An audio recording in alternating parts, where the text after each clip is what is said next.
serious. All right. Hi, everyone. Welcome to the show. We have exciting news. We have our first sponsor on the show. It really is exciting. It is exciting. Hexa Coffee. A good friend of ours makes this. Parker Slade, who was a guest on episode something of this show. You can watch that if you'd like. But it's great. It's a Chicago-based company. He sources the beans from all over the world, roasts them in-house, has a lot of cool blends. This one is the Bone Shaker Bourbon, where the beans are aged in bourbon barrels. Super delicious, especially on ice, which I'm drinking right now. They have a brick and mortar cafe. Where's that located at, Christine? I believe for all you Chicago people, that's in Roscoe Village. Clybourne Diversey, I think is the spot. Clybourne and Diversey sounds about right. You should go. They've got all sorts of pastries, sandwiches, beer, and cocktails on draft using this awesome coffee. So if you go to hexacoffee.com and use the promo code ELK, you'll get 10% off your order at checkout. so easy. How legit is that? We're like a real podcast. Hey, cheers. I love that. Our guest today is Ryland Steen, formerly the drummer of Real Big Fish. He is now the drummer of the band America, the classic rock band. And he's a dear friend and a good guy. And we have a lot of fun. So Enjoy.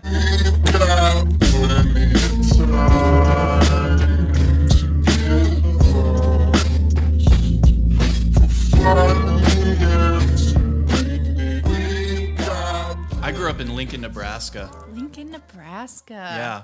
Moved here, got in February 1st, 2000. I was playing in a band called Square, and it was the singer, he played Fender Rhodes with his right hand and synth bass on like a Nord lead with his left hand. Cool. Wow. Like almost like Ray Manzarek from the Doors style. And he was the lead singer as well. So that's a lot going on. Seriously. Yeah, wow. So he's covering the bass parts, playing like, right hand on, and amazing singer. And the guitar player was a guy named James Valentine, who is in the band Maroon 5. Oh, Okay. wow. Yeah. So Is he the guy with the long hair that you always see? yeah. Wow. Yeah. So we grew up together in Lincoln, Nebraska. No shit. And their drummer, I think because everybody was like 20, 21 years old at that point. I had just turned 19, but I had already left high school early because I was like, I want to play music. I don't, I don't want to go to college. So, but their drummer, he still had like 2 years left, and he was like, I really feel like I should get my degree and then I'll play music. And so I was like, I'll go.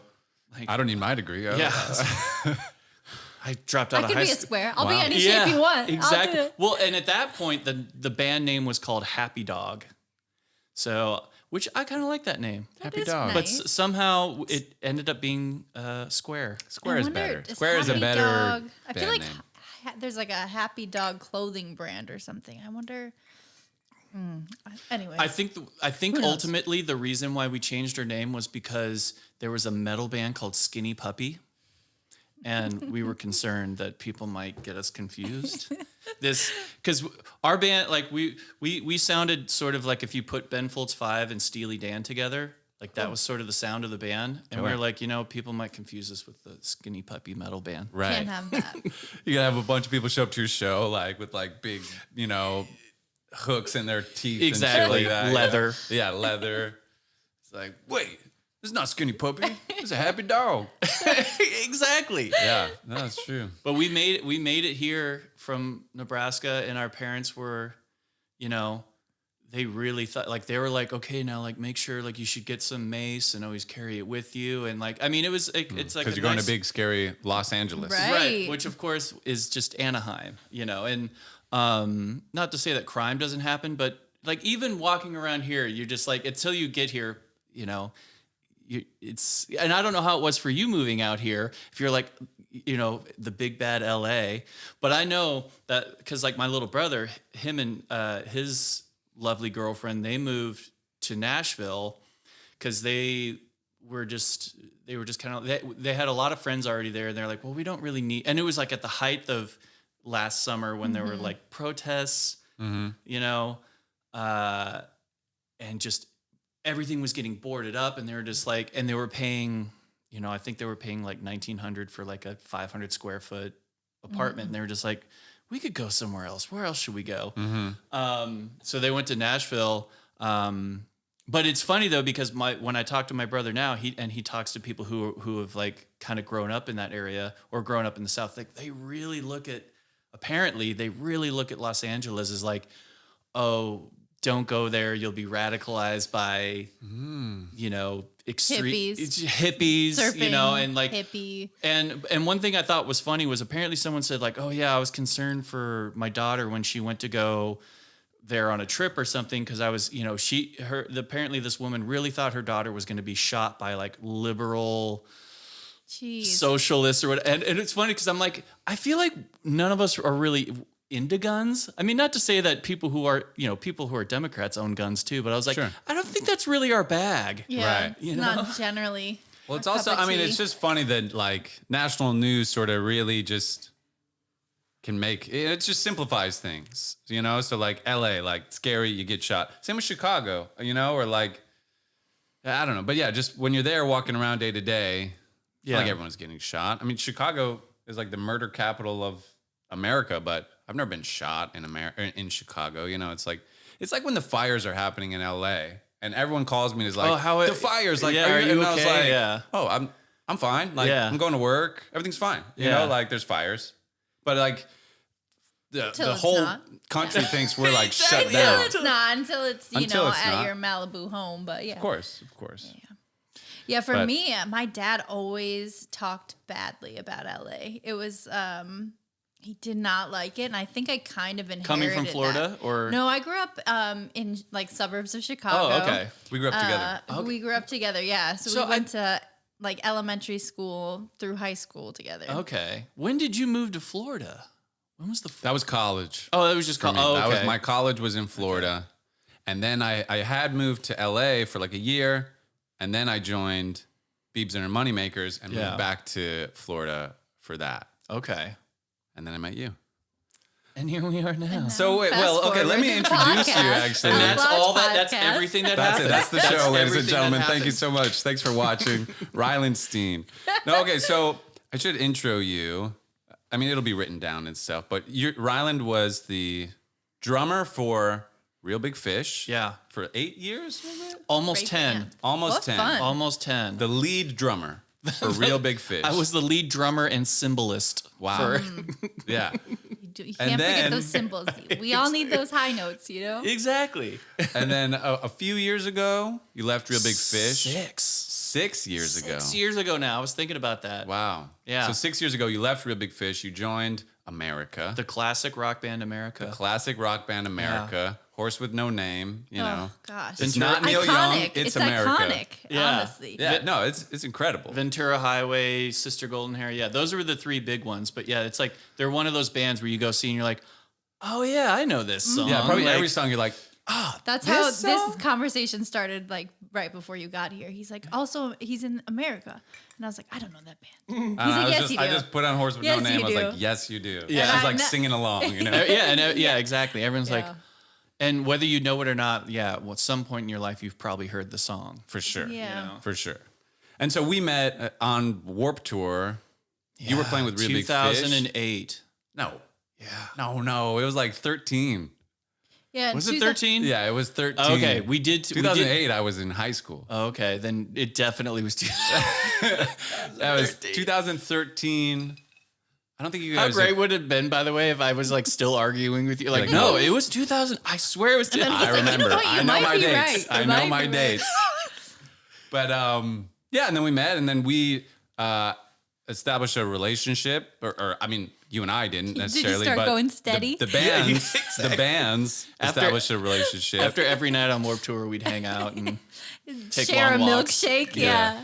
Take long walks between what we'd call like bus lane. Yeah. Because you have all the buses, the 60 or so buses kind of parked, and there's always this one little lane. While everyone's barbecuing and playing magic cards, romantic. We were just in our own world, I think about that sometime, and I'm like, obviously what's like, well, we got through it, but it was almost like, how did we get through that? And what I mean by that is there's just so much Well, and I'm speaking from being lucky enough to be touring in a bus, and so there was two very different experiences happening. 100%. When I met you, you were like, to me, this man is like a rock star. He lives on a tour bus. He plays on the main stage. People sing the songs. Like, but you were. I thought you didn't. I was like, I don't know. I felt invisible. You know, like I was going to say that, and the thing that you had going for you was that you were just the coolest guy there.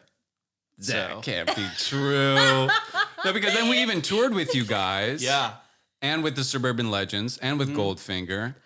But like, you know, I don't know. I guess I was self-conscious. Like I felt like I was the worst drummer by far on tour because Ed was a killer drummer. You're a killer drummer. Right. So anyway, I just felt like I didn't really fit in. And I felt sort of invisible. Like when you hit me up like semi-recently and you were like, oh, that kid is you. I saw your stuff. Like we should record. We should mess around. I was like, oh man, like Ryland remembers me? You know, like that was because when I met you, it was just like the levels were not equal in any way. Well, I mean, mostly in my head, maybe. Okay. But, and on the bill as well. It's like body dysmorphia over here, you know, just extreme. Extreme. But what disconnect. what I do imagine is looking at your phone going and actually saying out loud, oh man, does he remember me? Ryland remembers me. I mean, that was really a feeling I had. See, I just feel lucky enough that I've been able to play with bands because I think I've always had that thing growing up and that was kind of one of the main reasons where I think or at least not started playing music, but why I ended up continuing to play music was because I think for most people, whether it's, you know, it's just when you're trying to attract someone else when you're younger, whether it's a guy with a girl or a girl with a guy or a guy and a guy and a girl and a girl, either way, we're trying to figure out a way exactly to be like, okay, how can I hopefully set myself apart? Like, and I realized very quickly, I wasn't cut out for like football team or like any sort of organized sports where you had someone yelling at you to do better constantly. Mm-hmm. That just wasn't for me, as I figured out. But it seemed like, because I started playing drums and I was very lucky that first of all, my parents were okay with like, okay, this is going to be loud. Like, so first of all, like, it's great that my parents were okay with it. And secondly, the fact that, so I have an older brother and sister that are twins and a younger brother who's also a drummer. Mm-hmm. But just, I had no idea how amazing they were as people to just let me just sit and play drums for like hours at a time. Like generally by 5 or 6 though, you know, you'd start to see the light flicker like, all right, neighbors are coming home. You got to stop. But like, I remember coming home one day and it was when my little brother started playing drums and I came home and the drums were going and I was like, that's really loud. And my sister goes, yeah. I was like, is that what it's like when I play? She's like, it's louder. Wow. I was like, oh my gosh. I was like, you guys are awesome people. Saints. Yeah. You know. Well, was your dad a musician? Siblings. He is, yeah. Right. And so that's where it started. That's where it started. I tried playing guitar and I either didn't have the patience for it or it just wasn't clicking with me. I tried piano, same thing. But I think the reason I ultimately went with drums is because there seemed to be this like very quick, like immediately I could start playing. Yeah. And I think to anyone that's a pretty like it's a positive feedback real quick. Yeah, exactly. Yeah, definitely. So my dad, who's his main instrument is guitar. But he knew a couple beats on the drums and he's like, all right, you know, make sure you play this. And from day one, he was like, now this thing I'm going to play here, it's called a shuffle, you know, like, and like just, which is, you know, for any musos out there, I guess it's instead of just like a straight 8th note feel of just, it's a dotted 8th note feel, which is. So a lot of blues is a shuffle. And then Little Richard came in. Keep on knocking, but you can't. You know, and that's when the drummer like started. That's when the drummer like I as the story goes, as I have seen I'm a big rock doc fan. Love rock docs. Yeah. Apparently, Little Richard took his drummer out to the train yard, and like when they were doing the and he was just like, what is that? He's like, oh, it's just that. He's like, all right, play your drums like that. And of course, at that point, like everyone was still doing the blues, swing. Right. So, for any drummer at that point, like imagine having someone go, no, I know you've been training your whole life this way, but do it this way. Like, wait, what? Like I could only imagine like mind blown. For sure. Like either you thought it was the coolest thing ever, or you're like, you can't do that though. Right. Like, kind of like in the same way, like with some of the drumming, I don't know if it has a specific, if it's called something, but just kind of how you have those drummers who are sitting there like playing beats where it's kind of that, or like that, like sloppy, just purposely. Like almost just like kind of it's in between swing, kind of like sublimey. I feel like that happens. That's what comes to mind. A little bit, but also like. There's a certain, it came through hip hop. It's kind of like Jay Dilla, Questlove kind of drumming. That's right. Chris Daddy Dave, where it's like, it's sloppy sort of on purpose. But the drummer or the producer has enough credibility at that moment that it's on purpose. Right. And that's kind of what's key. Like you could hear someone play really shitty and you're like, oh, they're shitty. But if you hear Questlove play shitty, he's definitely doing it on purpose and there's some artistic quality to it. Yeah. Cool. Absolutely. And I live in that gray area where like it's shitty and you don't know if I'm good or not. I don't think shitty's the right adjective, but casual. I think you try to maintain casualness, which is good. That. How would you describe your drumming? Casual. Yeah. Casual is great. Which I like because a drum, talk about instruments that can be overwhelming quickly. Drumming is one of those things. Like I think moderation in that way is a good thing. Yeah. Yeah, I completely agree. Like just the musicianship, just like fit the song, nothing's worse than a drummer. Read the room. Nothing is worse than like these gospel drummers that just like, it's just a big drum solo the whole time. It's my least favorite. And here's the thing. First of all, on a technical level, it's amazing what they do. Of course. But I used to, with that said, I have never been technically that good, but at one point in my very early 20s, I would sort of play like that. Basically just way overplay. Just, like the singers up there, I can't believe I'm about to use this phrase, poor singer. These poor singers would be up there trying to sing their song and I would just be going for it. But I didn't know how to. Crushing it. I didn't have, but no, so that's the thing. I didn't have like the technical prowess to do that. So basically people would just be like, what are you doing? And my thing would just be like, oh, it's jazz or it's cool. It's right. like, right? Like it's postmodern or whatever. Like, no, it just sucks. It's so just funny. Bad. I'm like, yeah. And it's funny because now whenever I play drums for anyone like on their records, it's just like, it's just such, I feel like as each year goes on, I feel like I play less and less notes. Partly because I think I have gotten, like, I've sort of calmed down enough where I'm like, instead of, it's just really getting into like singers and what they're singing, how they're singing it, what are the lyrics. And for me, it's such a cliche. I'm just trying to stay out of the way, but it's true because I've finally reached that point. Definitely. I wish I had reached that point a number of years ago, but I'm glad that I'm at least there now. At least you got there now, yeah. But also, secondly, it's kind of out of laziness.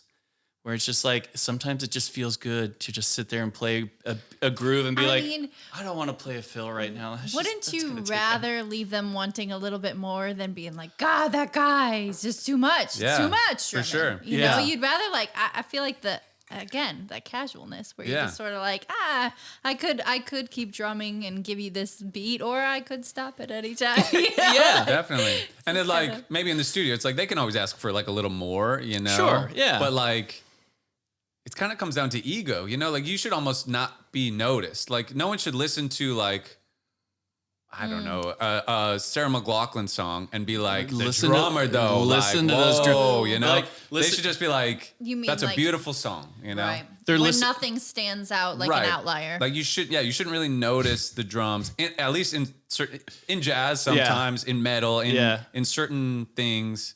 You should be like, wow, those drums. And a drummer would hear that Sarah McLachlan song and be like, wow, that dude is locked in. Like, that's dope. But he's not showing off. It would be great, though. It would be great, though, if they were referring to, like, her biggest hit, the In the Arms of an Angel, that doesn't have any drums, be like, this song is cool, but man, where are the drums? Yeah, I need like if this track had drums, then it would have been even bigger. It wouldn't It have might have made it into the PETA commercial. It would have stood on its own, you know? Yeah. Like, no. Oh man. I started like working more producing artists and Oh, that's cool. well, but and it's funny because I used to think like if I were to play drum, you know, if anyone needs a drummer to play stuff, I play it. But I would think, well, yeah, of course, I'm a drummer, I should play it. And it's funny because I just end up going towards like loops and stuff, especially if someone's like going to play to something. I'm just like, here, I just have these samples, or it's like, you know, and I'll just create a loop. Maybe I'll play drums later on it, but. It's amazing how many projects I've been a part of where I'm like, well, I'm just going to do this little loop right now, just give them something to play to, and then I'll do drums later. And then as the like a project is going on, I'm like, this sounds cool the way it is. Yeah. Like I don't want to mess this up. Like there is something to be said for the consistency of like a drum loop or a program drums. But It's really that bass line, you know? It really provides that whole thread through a song. absolutely, Makes a good sense. bass player, man, The bass is priceless. everything. Priceless. Yeah.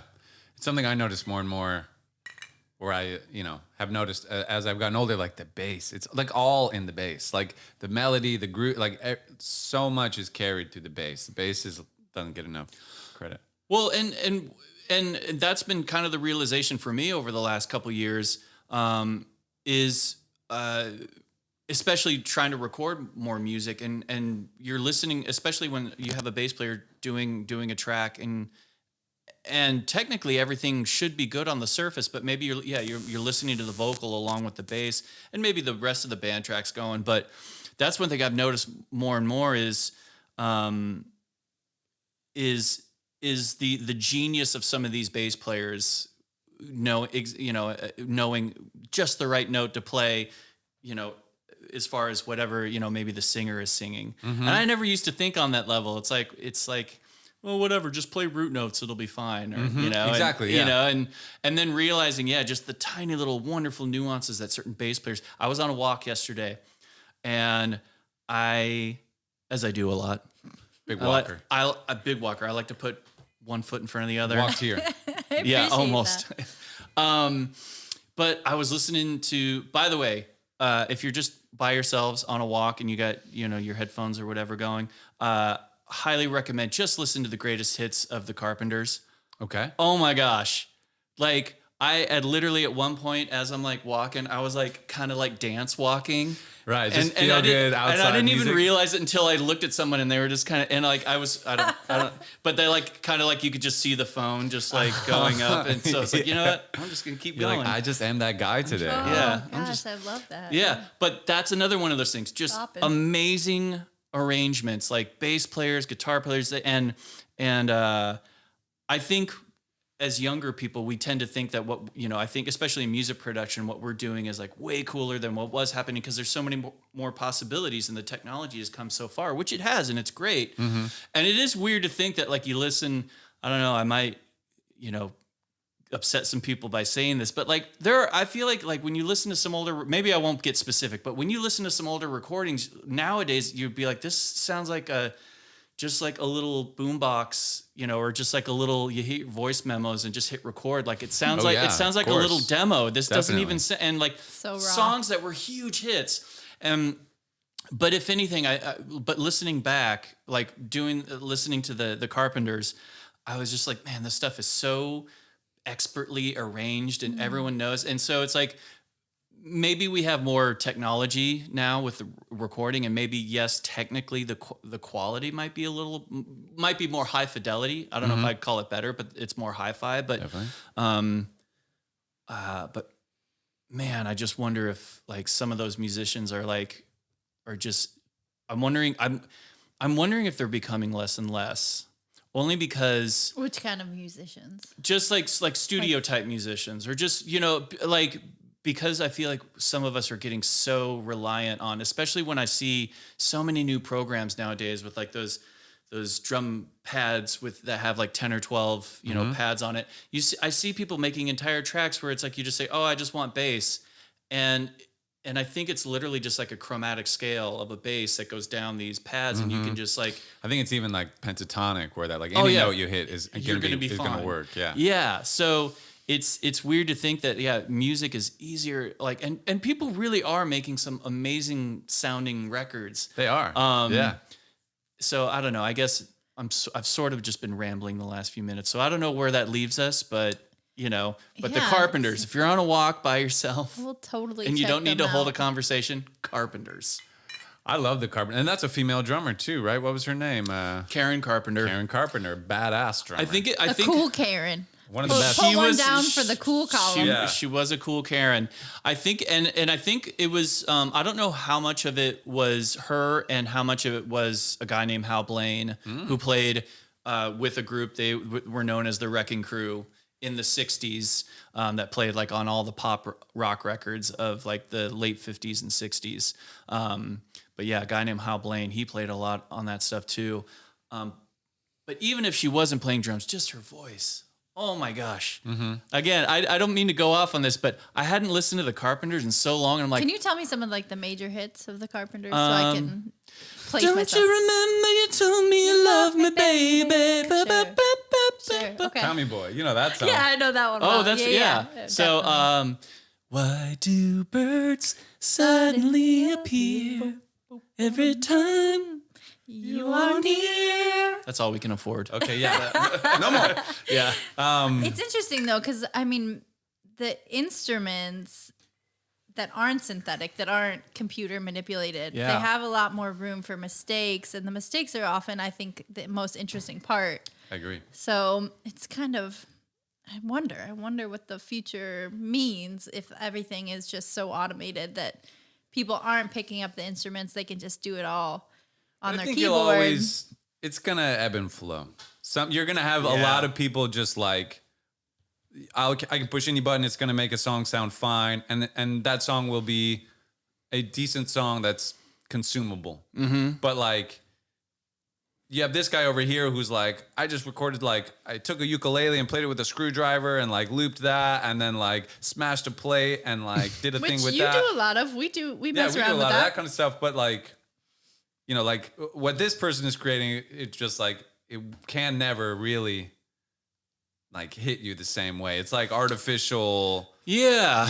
it's like, It is. it's like aspartame versus like just sugar. you yeah. know, like, Actual real cane right, the sugar. real shit. So Yeah. like, That I good, think the good. real shit will always prevail. That is. But it does like, it makes it easier that anybody can make something consumable nowadays. But And I it think is you're always so, gonna have I people mean, stand it is out. very supplemental, I think, in a good way. I think it should be used. It kind of like creates musical depth when you add in tracks like that. But to stand alone, I'm not sure it's quite as breathtaking I've been doing as like, I do a blend, like true I'll record instrumental. some drums and then add some MIDI drums Right. and then add like a weird synth and then add like a piano, just kind of like have a little bit of everything. But everyone's different. Yeah. But one thing you said that like old songs that sound like shit, but they're just so good. Like it makes me think of Bob Marley's like old recordings, like Yeah. they sound like shit, like the recording quality.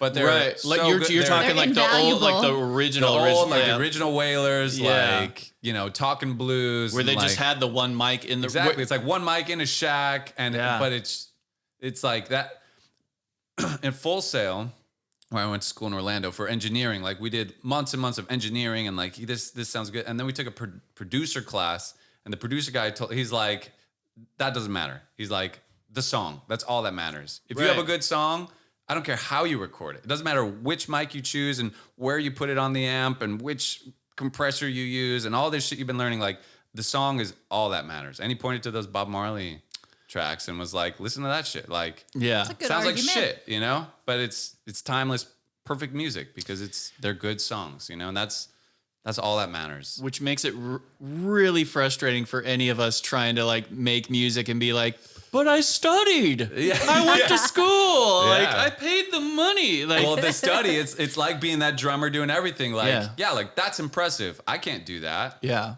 That's good. But like, is that cooler than, the drumming on a Bill Withers song that's just fucking just there and it's just Right. like this heartbeat, perfect, drum that you don't even notice, you know?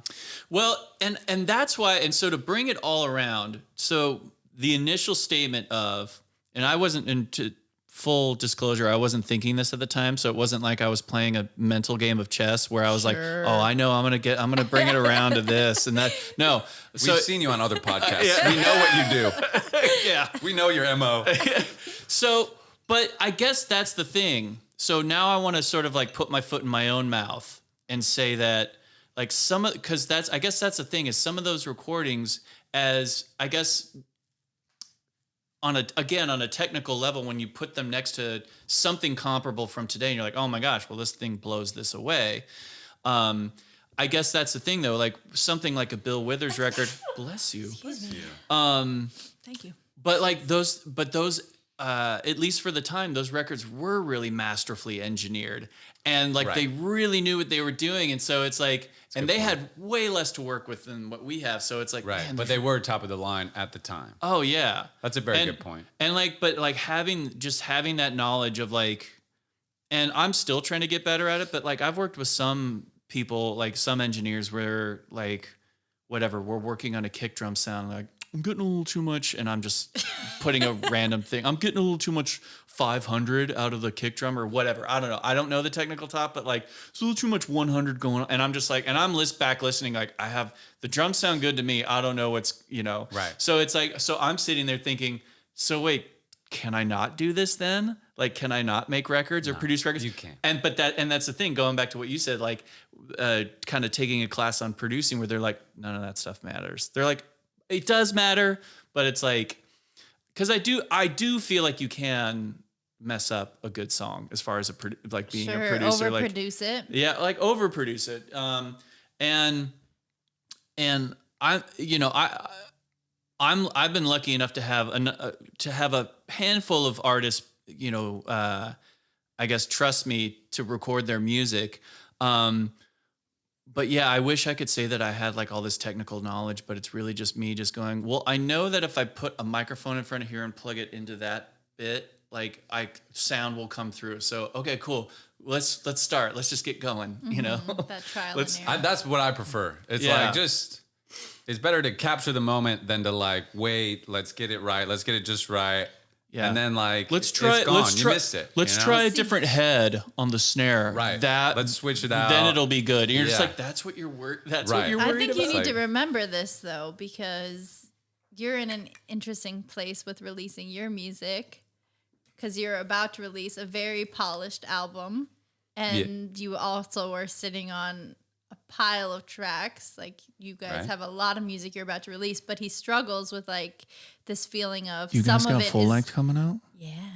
Yeah, the Argentina Yeah. stuff. What? Have I not sent it to you yet? I mean, you Oh. played it for me. Like the only stuff I heard was when you guys first came back and you were like, oh, here's some Oh just man, like there's you've got some homework. We'll send Yeah. you with these tracks. I'll send it 'cause to you. Yeah. There's a SoundCloud album that I love to walk around outside to, so Yeah. you'll love it too. I just know Well, it. and- But But you're pointing to I have some insecurity just because this Argentina album is hi-fi. Yeah. It's sloppy. It has a lot of mistakes in it, like and everything I love about music, but it's just the quality is worlds beyond what we were doing just in the bedroom, like which was Yeah. most of our right, music. And like that but EP you heard. the bedroom tracks are fiercely amazing and Well, raw and wonderful and produced by I you. agree. I think they're dope. You know, I think they're dope. But I to just me, always want you to remember, because I feel like I can feel this like hesitation. and it was, Yeah, but you're and that right, wa- you're and right. that's There's that a and that little stuff was the reason why I called you up to be like, hey, like if you guys ever want to come down to my studio, just like right. come on down. No, that like, stuff was the reason that Nico in Argentina wanted to work with us in the first place. yeah.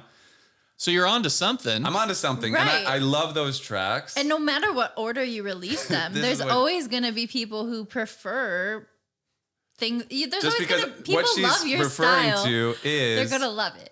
I feel like with this hi-fi Argentina album coming out, yeah. I've got all this music we made in the bedroom. I kind of got to get this is how I feel. Yeah. Maybe it's wrong, but I got to get this stuff out before the Argentina stuff comes out, because this led to the Argentina stuff, and there's a clear like move forward in quality. And I wouldn't want to drop the Argentina stuff and then drop something and be like, this is new, but it's gonna sound, like But you'll still I wanna release keep the music progression. after the album that maybe is back to your style and your Well, 'cause- Probably. We'll see. We'll see what after happens. that. Well, you yeah, know? and that's the thing. You never know. It's like I know the Argentina stuff. I'm sure it sounds great, but yeah, it's like it is funny. Like when you release something that you think like, man, this is gonna blow everyone Crush away, it. and then people are just like, play your old stuff, Right, You know, right, and right. they're or it's like, but I do agree in regards to if you want to get this stuff out. For like I guess the bedroom stuff out first, then the Argentina stuff, because I feel like if you did that, it's almost like it's not like a clean slate. It's like, okay, cool, we can continue. Yeah. It's that feeling of continuing to move forward as opposed to like, not that you'd be moving backwards, but it's like I can see how there's that feeling of like, well, if we release this, then this stuff, I feel like I'm going back, and I just want to understand keep that. going Yeah, I forward. agree. 100%. I understand the need to like follow the timeline and to just kind of move through it in Right, that but I way. shouldn't be insecure about but these there's other no songs. need to feel insecure about the other tracks because Because they're Thank you for saying awesome. that. Well, because inevitably, though, again, people are just because you're going to have some people that inevitably in anything you release, people are going to go, "Oh, that was my favorite," whatever, and like, "Oh, but I love Sure. these," Right. You know. But Honestly, I mean, so many bands that I know of, I fell in love with them in their earliest state. Right. You In like their heard a demo on earliest, MySpace. simplest, least produced, least polished versions. Yeah. And I became like hooked on them from the beginning, you know? So, Yeah, I don't mean, know. my favorite Bob Marley stuff is that early shit, you know? yeah, it's well, and even with Real Big Fish, there was at one point, and a lot of artists have done this. Taylor Swift just released her Re-released. re-released Yes. her not Fierce album. Which one was it? Oh gosh, I should. 1989, that's the only one I know. No. Anyway, it was like her first record, I think. But I would imagine people will start buying that just because they've done such a good PR job of letting the public know, or at least her fans know, that she did this strictly because there was a certain person that she was very upset with, and that did Yeah, screw her over. Well, basically, it was this. Yeah, what's the story there? I don't even This know. person She's- bought her I'm- publishing on all the songs on her first record. Okay. And so I'm sorry, I don't know if he. All right, actually, I'm gonna walk this back. Okay. All I know, basically, it was Taylor just wanted to like saying that she wanted to screw someone over is bad because that implies that she was just being She malicious wanted in to her get action. hers. Yeah. So basically, this guy either owned the publishing or he owned the master recordings. Essentially, he got everything, and I think like she either didn't get a dime or she had like a really bad deal. So essentially, what she did was she re-recorded her entire first album, just re-released it, and was telling all her fans, "Hey, And aren't there like Listen to this one. there's like Buy NFTs the with all Taylor of them, version. right? Like are there any NFTs you can get in on? Oh, probably. I assumed so, but like Probably. yeah. That's a whole other."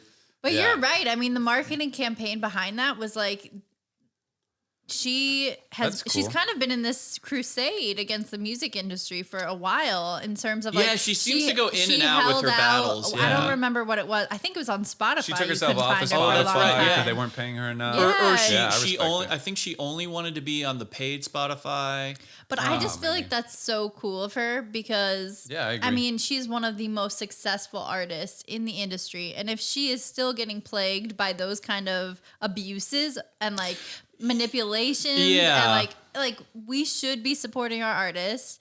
People shouldn't be these musicians inspire generations. They shouldn't be scraping by. Like we should support Well, their I mean, art. Taylor Swift is not scraping by She's not. by any means. She's not. But I will she say- is fighting the fight for us. Yeah, exactly. Exactly. If I say Spotify, I'm not Yeah. going to play.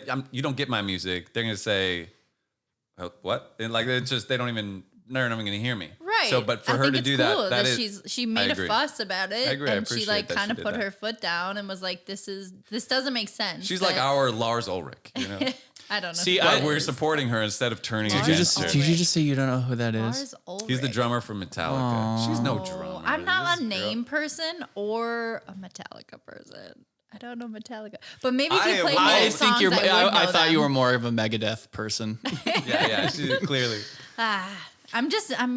I'm new to the metal world. Me too. I only dabble. I'm like I'm metal adjacent, because I have all these friends. Steve shows me a lot of like metal. Are you a big metal guy? I used to go to see metal shows, like what I call Cookie Monster metal, because I would just two things. One, the musicianship is actually pretty good in a lot of these bands. Oh yeah. But two, wait, did I start off with two? Anyway, two. Good tequila. I go there for like a great this is gonna sound bad, but I go there to laugh because just like it's such great comic relief. Just like anytime anyone gets on a mic and just goes, oh, you never loved me, but like in that voice, just. Sure. I'm just like, and then Is it like flashbacks to the Ace? What is it? The Ace Ventura scene? Yeah, Cannibal Corpse. Cannibal Yes, Corpse. like, Yeah. And so, and then when you just see the big pit open up, and it's just like I just start laughing. I don't know why it makes me laugh It's so a much. spectacle. Because everybody being hard is funny. Well, and there was one death metal band. It had a female singer. I believe she identifies as female, but it was just she had the biggest like. You're talking about the Distillers? Brody? No. I want to say it was like something Angel. Angel was in the title of City of Angels? No, it wasn't that. Okay. But anyway, but this She's the only one I know of, so I was really hoping it was her, but okay. But I couldn't believe it. So That's a but wait, spectacle. what were we talking about? Because you said Lars Ulrich, We and I were was talking about metal. How I don't know. and metal. then Taylor Swift, and then I don't really know metal. I've been learning Music more and more rights. about music metal. rights. Like musicians should be able to support themselves. oh, making that's what we were music. talking with Spotify. That's what we were talking about. Yeah. Yeah. But Taylor's done it right. But when you were talking about falling in love, so this goes back to you. This all goes back to you. It's all about. It all goes back. No. But when an artist is concerned about whether or not it's like, oh well, this, I think this is the good stuff. I still think this stuff is good, meaning like home bedroom recordings or demos, whatever you want to call them. It's like, I think this is good too, but if I release this, then that, it'll feel like a step backwards. But the point I was getting at was, I guess just kind of the whole idea of like, you just put it all out and you don't worry about it, but also there is something to be said for, because no matter what, people, whatever they hear first, that's what they're going to love. So, I agree. First version and that's is kind the of most what you said. And Real Big Fish, we did that for a number of reasons. We basically re-recorded all of our greatest hits, I think in 2006. And I think it was basically just a way for us to continue to sell the records at shows without having to pay the record company that had dropped the band at that point, because labels own recordings, they don't own songs, unless depending on the deal you sign, but typically they own the master recordings, not the songs. Loopholes. It's all about the loopholes. It is. all about the But not unfortunately, I mean, people still really love those re-recordings, but still, everyone loved the It's hard original to- recording. Sure. Of course, you're never going to compete it's- with the original. But the big thing was, But sometimes you shatter it, which is amazing too. Like sometimes you might like really create a masterpiece, a new version. right. It can happen, but I think generally the kids, whatever, the people, the fans, they listen to the music and go, yeah, this is cool. And I was happy to support, but I'm still going to listen to like, I wonder how many, like, I love Taylor Swift. I love all you Swifties out there. But I can only imagine how many Swifties will still buy her new record, but I wonder if they're like disappointed. right. I mean, you're right. Not even disappointed. But just they're still gonna jam the old one. I'm still gonna play the old one. Yeah. I because mean, that's the one I music- know. Because that's what they fell in love with creates- when they were like 14. Like there's no replacement for Right. that. I mean, the visceral reaction you had. I mean, so much of music is like finding it and hearing it when you're meant to hear it, right? Yeah. Like it lands in a certain place at a certain time in your life. It can And really so- affect your life too. Oh, absolutely. Yeah. And I Yeah. think that's like the majority of the motivation for most musicians is like, I hope I can just resonate with somebody, like Oh, yeah. influence somebody, let somebody know they're not alone. Like that kind of connection that comes through it. That is a very real response. And so to try to reproduce it is a risky game. I don't like remasters. You know, like the Beatles will put out remasters. Oh, yeah. I'm like, You're like, it sounded fine. Yeah, It's exactly. fine. Like, But almost, it's like a celebration of a track. It's like, I don't know. I We don't watch like a it. lot of the. We watch like The Voice, and Yeah. you know, a lot of times you I haven't hear watched since these are Adam covers left. you're talking about. they're covers. But I'm it's- saying the Beatles will like remix. They'll re-release the White Album, but like remixed, remastered, just like better quality sound. They're not re-recording anything. They're not adding anything. They're not taking away anything.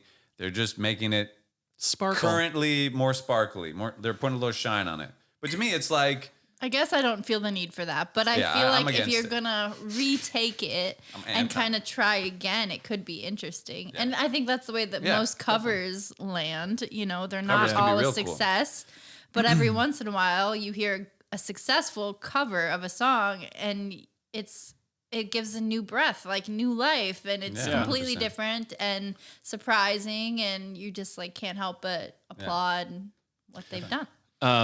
And while we're at it, I guess this would be a good time to plug my new album. It's being remastered. Is And- it? I was gonna say this Yeah. is Check out not my new his first remaster of my podcast. record. Okay, this Well, actually, the other night, JC was like, let's put out these demos, and maybe someday we'll just get a Remaster. mix better. And I was like, we're not doing that. I'm against it. See, but it's a good point because people like I feel like especially the songs that I love that I still listen to that are of That Kid Is You. Yeah, it's just like if you I'm in agreement. If you were to change them, it'd just be like just leave it, man. They're Just leave it. like it's and it's funny because I almost wonder if some of that stuff is like I don't really believe this when I say it, but it's like you almost wonder if it's all just a scam where it's like, oh, it's remastered. Oh, what'd you do? We just like bumped a little high end. That's Right. it. That's it. Yeah. It's just a way to sell the records. We just again. mastered it again. To sell it. The same exact way. Yeah. To yeah. sell it, or we mastered it at a higher volume, Yeah. and so I think sometimes it probably is That's it. similarly. Yeah. Like that's why else do it? Like Paul McCartney said at home, like, God, I just wish the White Album sounded better. Like, no, it's like I wish hey, I didn't have to turn my stereo up so loud to Right. hear this. Right. I really And hate then that. and then the ear blast Yeah. from the next song that's more Exactly. contemporary that has all the volume, Exactly. and then But I'm you're all doomed. for doing another version. You know, I like you agree. you I think approached that's us how or didn't I approach feel. us, but we were talking about Oh, yeah. and we did start retracking Melt Like Gold with Ryland because I he's like, love- I Oh, we love started it. That's like my favorite of their songs. know. And it's weird I because still I'm look at that obsessed on my with hard it. drive. It's not even I'm out just like- yet, and I'm like, what? But so I was It's like, in my bones. do you have an Argentine? Not an Argentine version? version, but we just have the original version Yeah. that you heard. That version's going to be released. But like, I'm It's all come a for long way. doing another version, which Yeah. Bob Marley did. There's like 100 versions of every Bob Marley song. Not 100, but like. That's I what agree. the. It's I like like- doing I an like a different acapella version. version of something, or like just I really like. It's one of the reasons I love when I hear like a song that has a really powerful like male vocal switch over to a female and vice Hmm. versa. Like I just love the contrast, and I think that's what a new version can offer. I'm not Duet. sure it's worth Duet. it in the Duet. way you're talking about. Like like why Yeah. just I like new versions. Maybe Tweak like I don't Barbara, something. you remasters. get like Barbara Streisand come Yeah. in. That'd be cool. A remix, like Lil Nas X style, just Yeah, got a bunch but of with remixes. Barbara But Streisand. with Barbara, with Babs. Oh I just want to god, be close enough to call her Babs. how rad would that be if Barbara, like, we're about to drop a remix of a track. We got Barbara Streisand. We got Barbara. We got her. We got guys. We got her. By the way, earlier you did this. You're like, Yeah, right. I'm gonna, you think I'm calling up Spotify? They're like, yeah, okay, whatever. Right, Actually, right. I think it was more like, no, Spotify. Right. You're Yeah. right. That's the modern. That's the Yeah, modern. you can't. Yeah, this is over. Yeah, people are like, what are they it's doing? a shame the hang What is that? A up- banana? The, What is that? A Uh-huh. the banana? dramatic hang up was definitely better before. Yeah. The click of a button is not as justified, agree. or it's not as righteous. It doesn't feel good. It would be hard to, because like if you hit it too fast, maybe it wouldn't even go. It wouldn't even hang up. You know. Yeah. Paul I've never always tried makes it. fun of me because when I FaceTime somebody and I can tell that they're not going to answer, it's important for me to hang up quickly. I just before they have a feel- chance to not answer. I just feel like I So gotta it's get funny out. that she I was gotta like, get out of here. And I she just hangs wanna up, go. and I'm like, what if they were about to answer? They weren't, and I knew. I got it. Well, then they'll call me It was, back. I Then they'll- chose to there will hang be a up. missed They call. did not answer. I chose to hang up. What's even worse is like if you're super excited, like, you know what? I'm gonna call so and so, and you're like, beep, beep, boop, boop, and you're like, Yeah. You're like fixing your it's, hair. yeah, because you know? it starts Like, off how's my background? it starts off like this.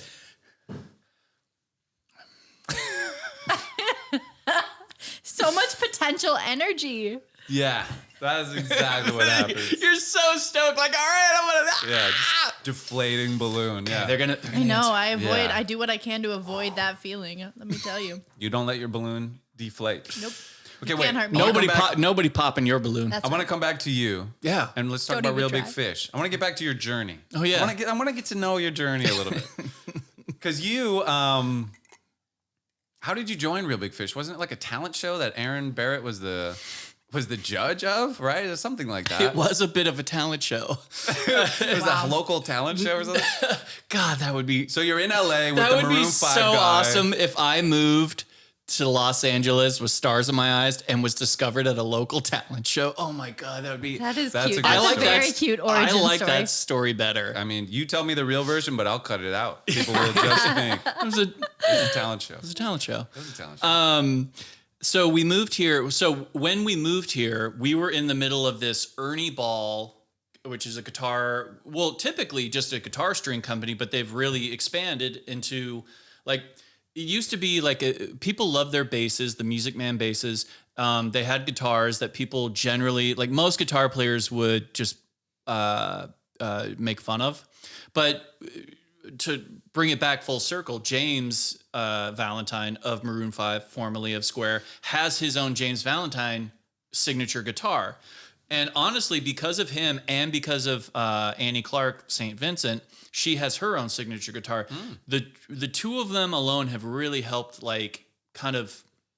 Make Ernie Ball acceptable. Yeah, it's weird because I was about to say like legitimate, but they've always been legitimate. They've always made great products. It was just that I think people were just like, no, give me like an old Les Paul or a Right. Fender Strat. Anyways, but we had moved. We were in the middle of this. We were in like the final round of this Ernie Ball Battle of the Bands and Talent show.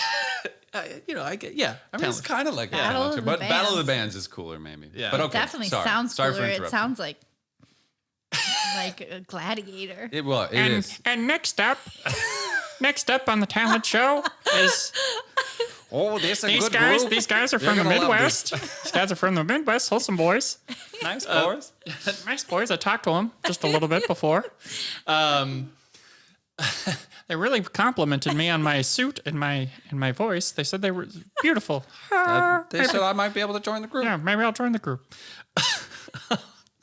So this finals, but literally thousands of bands signed up for this, and this was 1999. So like people were still Great year. people were still using Netscape. Like 98, that 99. is. Yeah, it's like it was before AOL. Right. Okay. And it was like, so there was, so the first round is you would send a demo. And, instead of having like a panel of judges listen to these demos, because I mean, like it ended up being like tens, like they actually did a really good job of getting the word out because tens of thousands of bands all submitted their demos for this.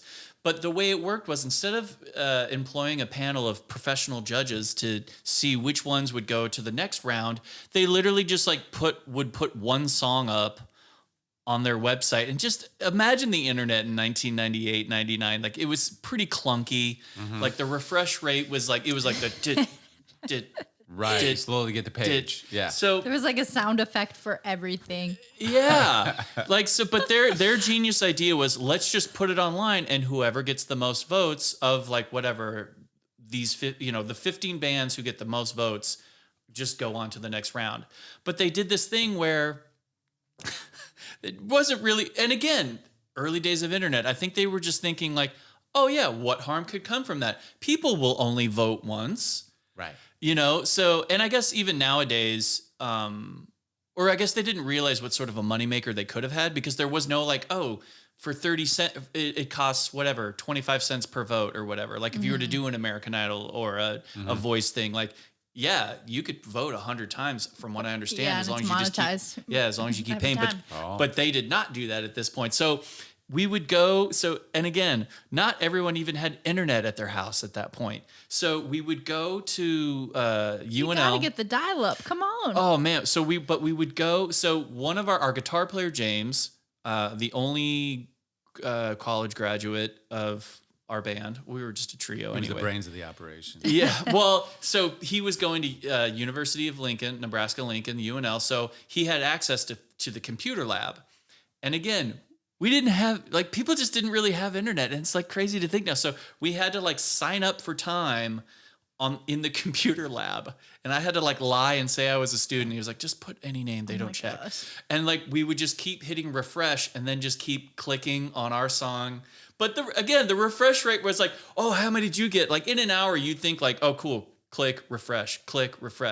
Like nowadays, you couldn't do that because they'd just be like, Your we email noticed has you're already it's you're the cheating same, the system. one it's email the same per IP user. address. It's So were you what- guys the number one, or you were just in the top 15? We were just in the top. I don't think they rated it, but after like days, maybe even weeks of going to the computer lab and just clicking like on our band. Oh, we like our band. Like we That's great. That's what it takes. we got the wild news. Guess what? We got the wild news. We were in the top 15. Do you Surprising. think that there's anything else in our lifetime that's gonna date us more than like we didn't always have internet?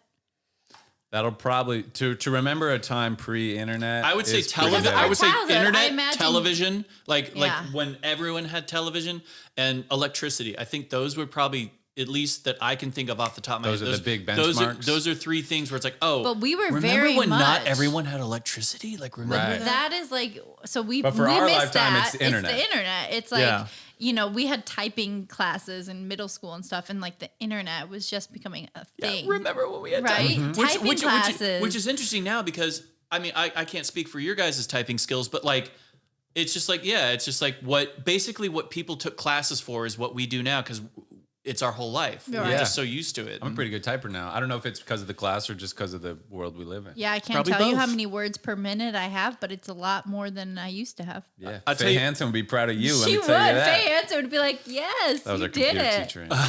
I tell you one thing though, on the reverse side of it, I swear the only thing I can write is like my name to sign something now. Oh, especially in cursive. Yeah, Yeah. handwriting mean? is weird. Or just write Cursive at all. or just like it's like if I'm like Penmanship in anytime general. I'm filling out like like a a crayon. mail all envelope, it's like okay, this is gonna like I feel like I have to Concentrate. like okay, this letter's a P. Focus. Okay, God, fuck this, damn it. Okay, gotta That's a 9, 5. I gotta reprint out Yeah. the form now. Well, like okay, It's don't- exhausting too. there's Filling out a whole form never- by hand. Hey. It's Like, there's never a moment I feel dumber than when like autocorrect is no longer available. Right. And I'm like, damn it. I have like to snow. spell Is it all these words. S-N-O-U-W-E?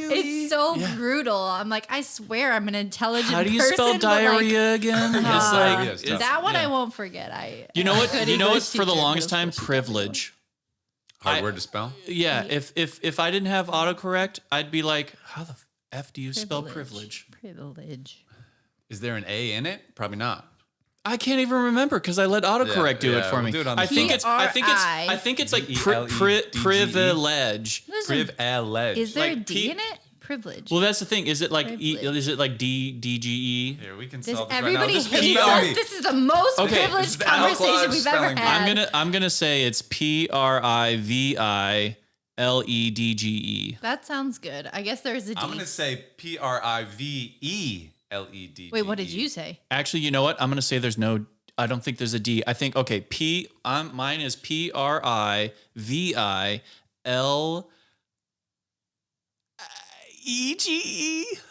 E-G. No, there's a D. I've submitted mine. Let's get yours. I agree with I you. don't want to give away any.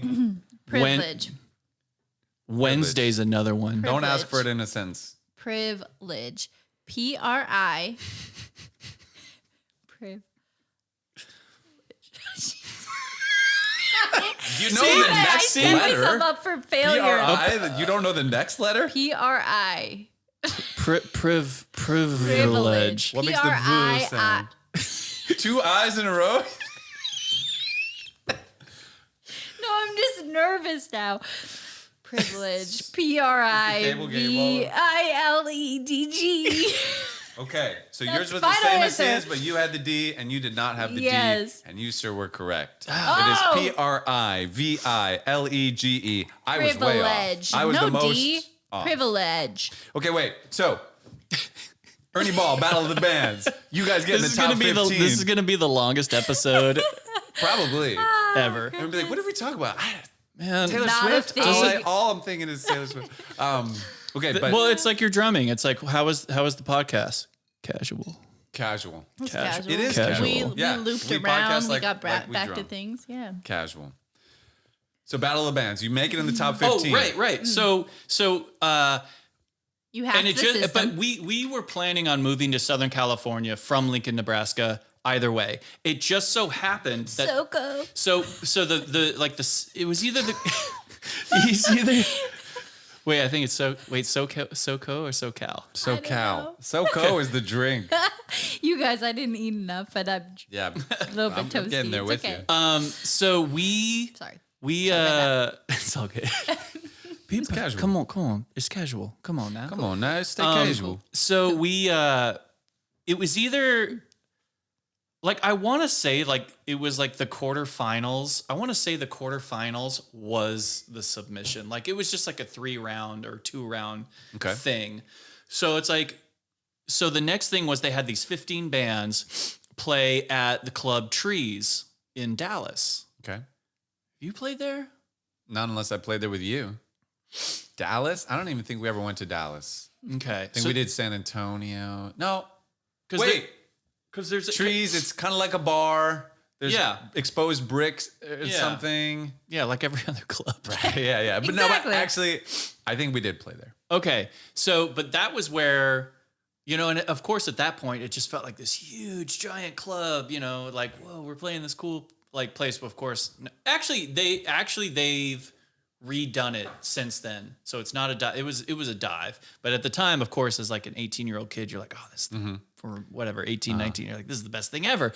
I'm just playing drums. This is awesome. Right. So, but you had 15 bands and in Dallas, Texas, which is just kind of like it's weird to me because I don't know, and maybe they took like of the 15 bands, maybe they're like, well, Dallas seems to be the most. 3 of them are from Texas. So. Yeah, it's like maybe it was like Dallas seems to be the closest thing that we could get people to go. So, you know, we hop in the van, instead of flying, we drive to Dallas. And it was one of those things where it's like God bless him, Ernie Ball, I think they really thought this was going to be a huge moneymaker for them because like they put up all the bands in the hotel. It wasn't like okay, just get here. Right. You We'll know, see you there that and day. we'll see you there and you'll play. Wow, they put you up in a hotel. Yeah, for 2 nights. All the bands, That's they put all the fancy. bands up, 15 bands. I mean, it was like a Motel 6 or whatever. Sure, but that- still, at that but point, you gotta at that feel point, like, you're like, oh now my god, they're yeah. paying for the rooms. Like, wow, Right. like 2 nights. Some rock star shit. Right. And so we had a great night because it was like, you know, of those 15 bands, like we got voted as like, you know, the top 4 bands. And it was kind of weird because I think at first we kind of thought it was not a joke, but we were just like what is happening? Because I think like most bands, I think there's a lot. I think it's almost half and half. There's some bands that really think they're great. Like they really think they're great and their attitude shows it. And sometimes bands, but and actually sometimes, and I guess what I mean by that is they could be really bad, but they just think they're so great. And it's just, or I guess any industry, believe it. any industry Sure. where you feel like you have someone who thinks they're really great. So with that said, I just automatically think that I'm not good at anything just so that sort of like hopefully gives me immunity to this next comment. No, but like, so, but we got voted by like locals and we were like, what? Like, oh, this is weird. So maybe we are good or whatever. Right. Point is we got in into the the top top 4. 4. We're in Yeah. the top 4. Okay. And then the finals were like 2 months later in in LA. Oh. In a ballroom at the Hotel Bonaventure. Ooh. Right? So of course, like we're all thinking like, oh wow. Like We've arrived. this is crazy. And Yeah. so that was on February 3rd, the final. We actually got into town February 1st. Again, regardless, we were moving to California regardless. It just so happened that the timing worked out the way it did. So we move into our house on February 1st. February 3rd, we have this, Battle of the Bands thing that we do at the Hotel Bonaventure. Again, so this is how great Ernie Ball was. So again, the other three bands, they put up in like a nice hotel. Like they were just like, we're going to treat these bands really good. And like, so they put these three bands up for like 3 or 4 days, I want to say. It's amazing. And so we were like, well, actually we just moved to California. So it's cool. You don't need to get us rooms. That would be silly. And they were like, you know what? We'll just cut you guys a check for the money we would have spent on your hotel rooms. Yeah. Wow. Yeah. We were just like, okay, yeah, that sounds Sure. great. Yeah. Okay. So they just, and it was just like, yeah, it was like, you just don't think it'd be like, oh, okay, cool. Thanks for letting us know. Like we could save, we could save some money that way. Right, exactly. Yeah. Like, wait, don't leave. You're like, no, we'll give you the money. We'll give you the money Wow, that we would have crazy. spent. How much money was that? I mean, I want to say, because I think all three of us would have been in the same room, but still, it was like, I want to say it ended up being like $1,000 check they just gave us. Like, here, well, thanks for saving us money. Epic. Yeah. That's a lot. That's a lot of money. Yeah. Yeah. I mean, come on. Come on now. That's a lot. Yeah. $1,000 is $1,000. What's Depending that on where much you like, are man? in the world, you can get a lot done Sure. with $1,000. You can make Now, shit I'm not happen. saying anything specific, Right. but you can get a lot done with $1,000. I've seen it. I've heard about it. I've Elbow, heard wink, stories. Okay. So but anyway, so it's, people's families are flying out. Cause like, again, this is like a big deal for like kids from the Midwest. So it's like, Oh my God. If this was me, it would, my everyone I knew would be there. Yeah. Everyone's families flew out. And, this feels like by the way, a super long story to like what I'm getting to at the end. But anyway, it's kind of fun to remember it. Yeah. It's your show, man. You're the guest. Thanks. You're our guest. So, but like, Dweezil Zappa was one of the hosts. That's epic. Of it, and Uh-huh. and which I mean I'm a huge Frank Zappa fan, and Dweezil has gone on for like the last 15 years now. He does like the Zappa plays Zappa. yeah, and so I've been a big fan of that. But so if anything, meeting Dweezil Zappa, I remember like, okay, I gotta be cool. Even at like 19, I was like, oh, gotta be cool. I can't be like, okay, I'm gonna be like. And then like, I'm not going to do it, not going to do it. I love your dad's music. Like, damn it, I did it. I said I wasn't going to do. And of course, James and Sean, like they were, people at different points of their life. I was very concerned about it. Like, I think I've always been too much of a goofball to come off as cool. So once I realized that, it was like, okay, great. It was like actually like a huge weight had been lifted. Like I never have to try and act cool. Because I'm just not cool. And so, but like I was in a band, and I don't blame them for it, but I was in a band with two guys. I mean, like 21, one was 21, one was like 23, 24. We just moved to LA, Los Angeles. So it was like, I think they were very hyper aware, like, no, we're trying to be a cool band. We're trying to get signed. And I think and it's fine. I think lots of people just have to, everyone's on their own trip. Everyone's on their own journey, and they gotta figure it out. But like, I remember when that happened, they just both looked at me like, God, like, dude, he would have thought we were cool. And no, anyway. So close. Like I used to wear like penny loafers. Like Penny loafers. Yeah, like Are just those shoes with like the tassels? yeah, like I love like those. deck shoes. Yes. Like I just thought they just felt comfortable. So I wore them, and they would give me so much crap. Like, dude, we can't be like it would be like we can't be seen with you wearing the like a frat boy. No one's going to sign us if we don't give Eddie Van Halen. If you Yeah. don't take the shoes off, Yeah. we can't get signed. There was literally like a day that we went out, and they like bought me like, when I say a whole new wardrobe, it's not like it was a walk-in closet. It was like 3 pairs of pants and like Wow, a we have handful. so much more in common than I ever thought. All anyone ever complained about was how shitty I look.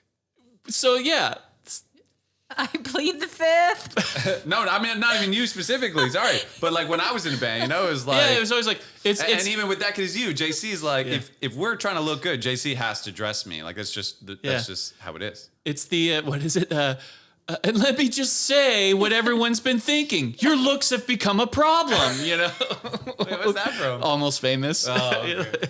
But yeah, it's always your looks have become a problem, Anyways, so we end up playing this Battle of the Bands, and we actually end up winning. And here's the thing: here's how much of a payday just from this big contest that and Ernie Ball thought they were going to make money from, like the grand prize. And so all this money they've invested into this competition, tens of thousands already. And the grand prize was they paid us $25,000. In 1999? 2000, February 3rd, Okay. 2000. They cut us 25,000. And we're just like, shit. and we're like, and the thing is, it's not like, oh, you just won $1 million. It wasn't that, but still, just to do this band, like it was weird to be like, okay, we submitted this demo, and theoretically, because no one had a fan base, no one had social media. No. Like if you only had a fan base if you toured. So obviously the reason it feels weird saying this now, but like the only reason we got into this competition is because we spent 2 weeks voting. Like you put in the work. I mean, I'm sure some of our friends helped out too. Like, oh yeah, I got our other friend. He's like, he's got internet at home, so he could. But it's probably not the only reason. If one of your members went on to found Maroon 5, and the other one is you, who went on to drum for Real Big Fish and America. Like, yeah. So yeah, you did a lot of clicking, but it seems like it worked out okay. Belonged there. But one thing I loved was I'm like yelling at you. Like, I tell you what, believe it. Thank you. You deserve it. You deserve love. You would have been there one way or another. You would have been there. I love you, man.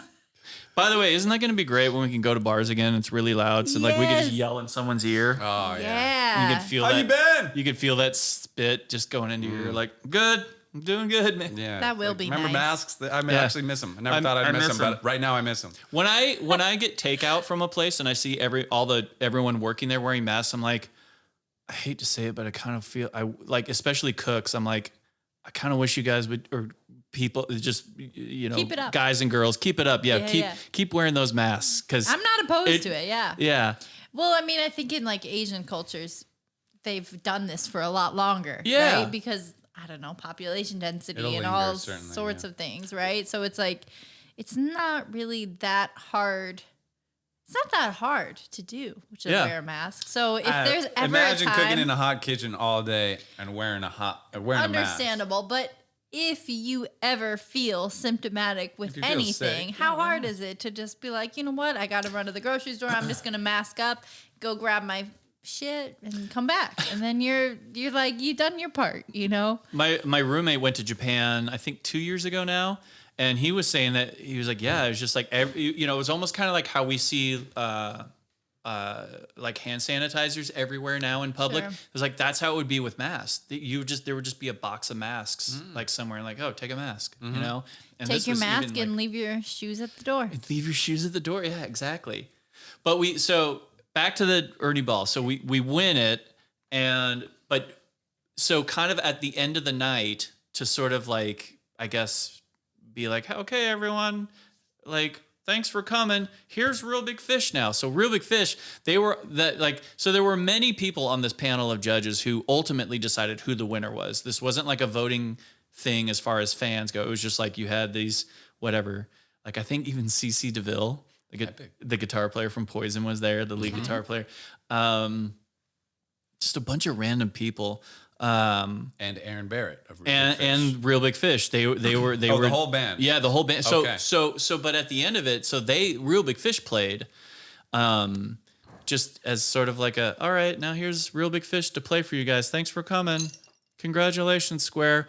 But the Real Big Fish guys came up to us after our set. Or I think just after the announcement was made, like, oh, we really liked you guys. Like, oh, like, so you guys are living out here now? Like, yeah, where you live? Oh, well, we live in Anaheim.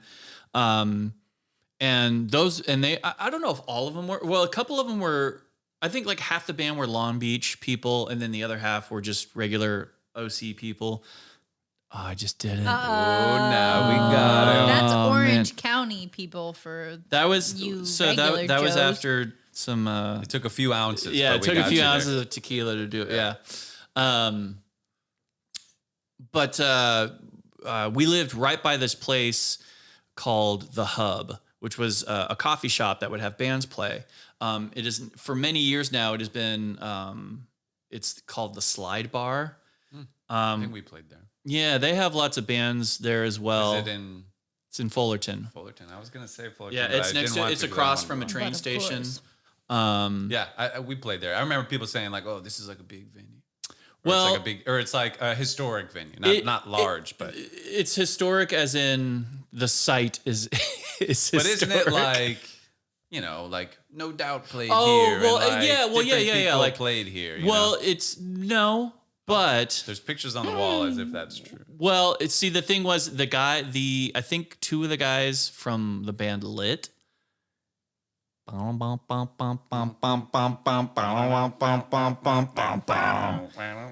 Cool. lit. I like that. I get That's down a with good the one. lit. So I think the whole idea behind it was supposed to be this venue that was kind of celebrating people, bands, and musicians that were from Orange County. Okay, got you. Anyways, but I digress. But we became friends with the Real Big Fish guys, and then our band would open up for Real Big Fish, and man, I tell you what, Real Big Fish fans became much more, I don't want to say tolerant, but much more open to other people's music. Because they weren't when you were touring with them. What's that? You're saying they now are more tolerant. Oh, but yeah, when you were touring with them, oh, man. they were not. Oh my gosh. They didn't like you. So many middle fingers in the air, Altoid boxes getting thrown at us. Like they hated us. I mean, we were nothing like ska. And I think at that point, maybe the scene was still like on a high from like when ska was like got super big with No Doubt and Mighty Mighty Boss Tone. So it's like, so even though it was like the year 2000, like I think people were still living in like 96, 97. Sure. Because like when you guys first started touring with us, even like that sort of music, oh my God, you guys would have been like Beebs and her Moneymakers would have been, you guys would have been torn apart.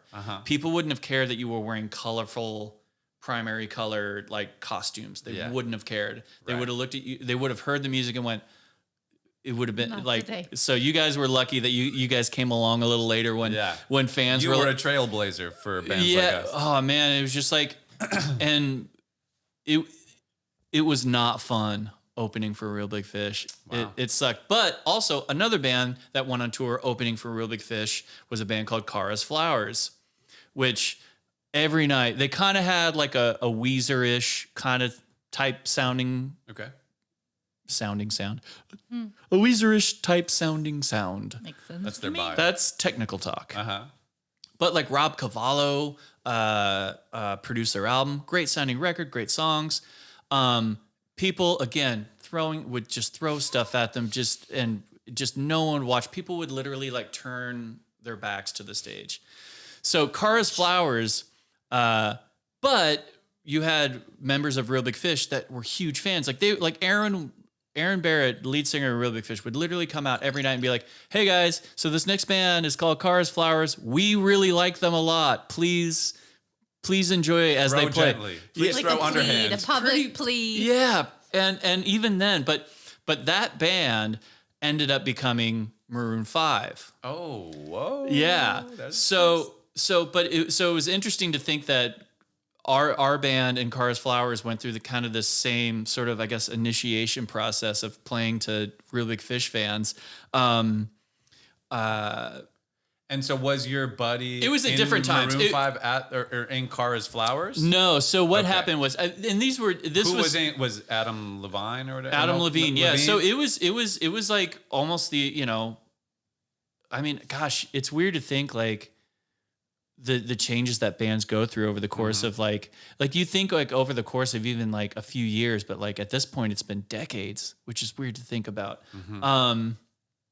But yeah, it was Adam Levine, Jesse Carmichael, Mickey Madden, and Ryan Dusick. Those were the original four. Yeah, four, because they call themselves Maroon 5 because James came along. But anyway, but we had started playing shows with Cara's Flowers, our band Square, and I think at that point Adam was just getting to a point where they wanted to expand their sound, which kind of morphed from this, again, sort of this Weezer type sounding band to what they became. And we were having like internal problems with our band Square. It's just the classic people sleeping with each other's girlfriends, publishing, royalty, disagreements, all that sort of stuff. Me, I was caught in the middle. I was just like, I just want to play drums. What's going on? I just want to casually play these drums right here. Come on, I hate when you guys fight. Why can't we get along? It's probably why, and it probably stressed me out so much, which is why I probably had a few years where I just played very aggressively, not casually. Like I was not very non-casual. I think maybe I was holding a lot of resentment that I didn't realize. Perhaps taking it out on those skins. Taking it out on the happens to drums. many of us. It's okay. Wait, I'm sorry. I'm curious. How much has Real Big Fish's live show itself changed since then? Because it's just such a polished act. I was so impressed when we were touring with you guys. Like, Oh wow, yeah. Just like even just the shtick and the banter was like just dialed in. And it was like was Dan still with? Dan was no. Dan was with them on Warped Tour. Wow. But by the time we toured with you That's guys, right. it was Billy. It was Billy, yeah. So Billy Cottage. yeah, who now plays? It doesn't matter, but he plays in the Interrupters now. Like it's weird to be like, okay, so and so came on, but now they're playing with them now. But then they came in for a hot minute, but they were never like Remember really in the when band. they I were was so in stoked these? for Billy Cottage because we met him. I hope we get him on the show someday. I haven't talked to him in so long, but we met him on Warped Tour, and he was like on a small band. He was even just sitting in with he was that other. he was on tour with the Pilfers. The Pilfers. Yeah, he was playing. So he's sort of. But we just kind of saw him like move up. We saw him like leveling up over and over. And every time I'd see him, and then he'd be in like a new, cooler band. And he's like, I'm in Real Big Fish now. Like, so no, with us. No. Big D and the Kids Table. That's who he was with on Warped Tour. Yeah. I think so. I think what it was he was with Big D and the Kids Table, and then the Pilfers came on tour with us, and I don't think Big D was doing anything. So he was just like, and because they're all kind of in the New England area, I think he was just like, well, whatever. I just play. Like, I feel like it's weird. Like I feel like either a saxophone player, a trumpet player, or a horn player. It's one of those things where it seems to be, if a band has the budget to bring you on, like it seems very easy to just sort of parachute in a horn player into a band and just have it be kind of cool. Whereas it's like, yeah, being a drummer, it's like that could change the dynamic of a band completely depending on what drummer you get. Definitely. Yeah, so Billy, I think it was Big D and the Kids Table, Pilfers, and then us. And I feel like kind of the introduction to Billy playing with Real Big Fish was our trumpet player, John Christensen. His wife was having a baby. He wasn't. I was gonna say he and his wife were having a baby. Like no. She was having the baby. He was the one. Anyways, We appreciate We get it. it. Yeah. We got it. so he went That's home. Johnny Christmas? Yeah, so he went home or he didn't go home. He just didn't come out like the first few weeks of a tour. And I think what happened was Billy just kind of started coming on stage every night with us. Was that not on Warped Tour, or that was when you were touring with He the would do that on Warped Tour. He would do that on Warped Tour too. Even with Dan. he was coming up He there was with already Dan. like, hey, can I come in? I almost feel like "Hey." Dan was kind of like, okay, cool. Like, because Dan might have known. Like, did Dan quit abruptly, or he probably knew, like, I'm on my way out? And maybe he was like, oh, this guy will take my place, and that way I don't have to feel so bad about, like, leaving the band. I think what happened was, and I think actually the timeline, that does make sense. I think Dan and his wife, she had just birthed their second baby.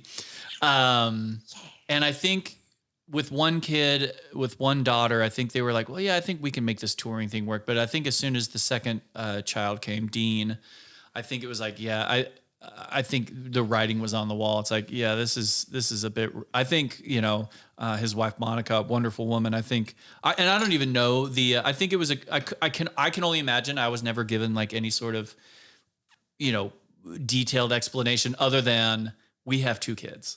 That's fair because you guys were touring like 3 all of a sudden, dates like a we're year. pretty busy. Like there's 2 Yeah. kids around. Yeah, I gotta be there. I can't be It here. turns It's like out- when you have one. It's like I can only imagine when you have one. At least you can, you could pick up the one where like, oh no, there's another one now. Like I can't. Another one. Right. I mean, They're imagine run 3. separate Put that down. Once you're Put that down. outnumbered, Put that down. I said, put that down. Put that down. Yeah. Like, Okay, so let's get to the point where you joined Real Big Fish. How did Yeah. that happen?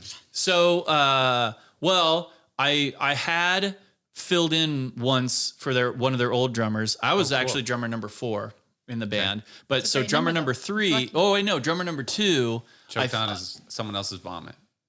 Exactly. He just blew. He spontaneously Green combusted on globule stage. Just left on stage.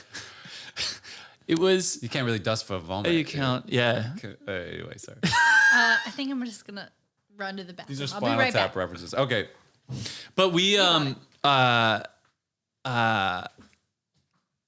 so their second drummer, Carlos de la Garza, he got married and was just on his honeymoon, and I filled in for like. And you had been opening for them. We had been opening, You were but- sort of knew the but- tracks, or Well, it wasn't so much that. It was just it's just Carlos. I mean, he was getting married, so he knew it was coming up. So it was like 6 months in advance. They knew me. They liked me. Okay. And I think more than anything, I don't even think it was necessarily that it was like, oh yeah, you can play this stuff. I think it was just more like, hey, we like you. Do you want to come, fill in and do this tour?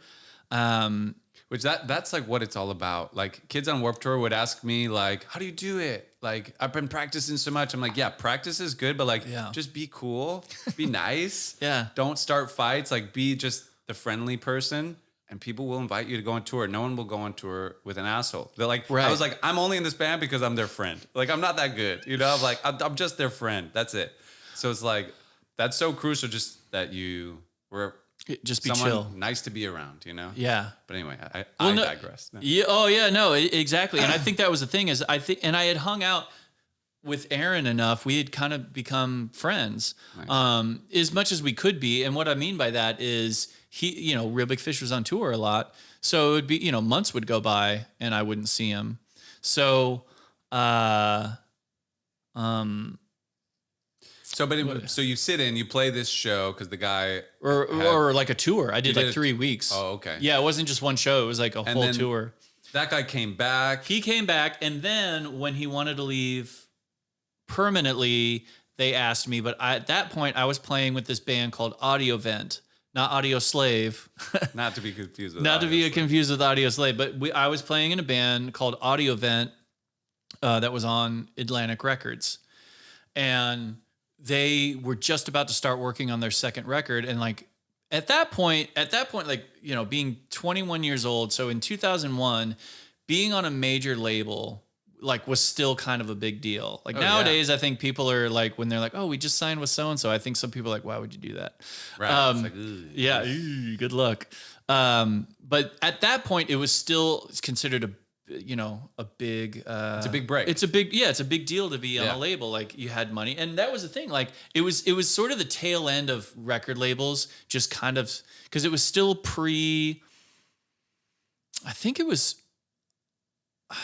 I don't even know. I want to say Napster. I think the whole Napster thing had happened at that point, but like online streaming was not a huge thing at that point. You're talking like it's 2001 or 2, something like that. It's late 2001, early 2002.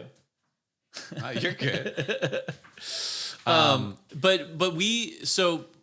it was at the tail end when record labels, because they were still selling, and that was when you'd go into, Rest in Peace, like a Virgin Megastore or a Tower Records. Yeah.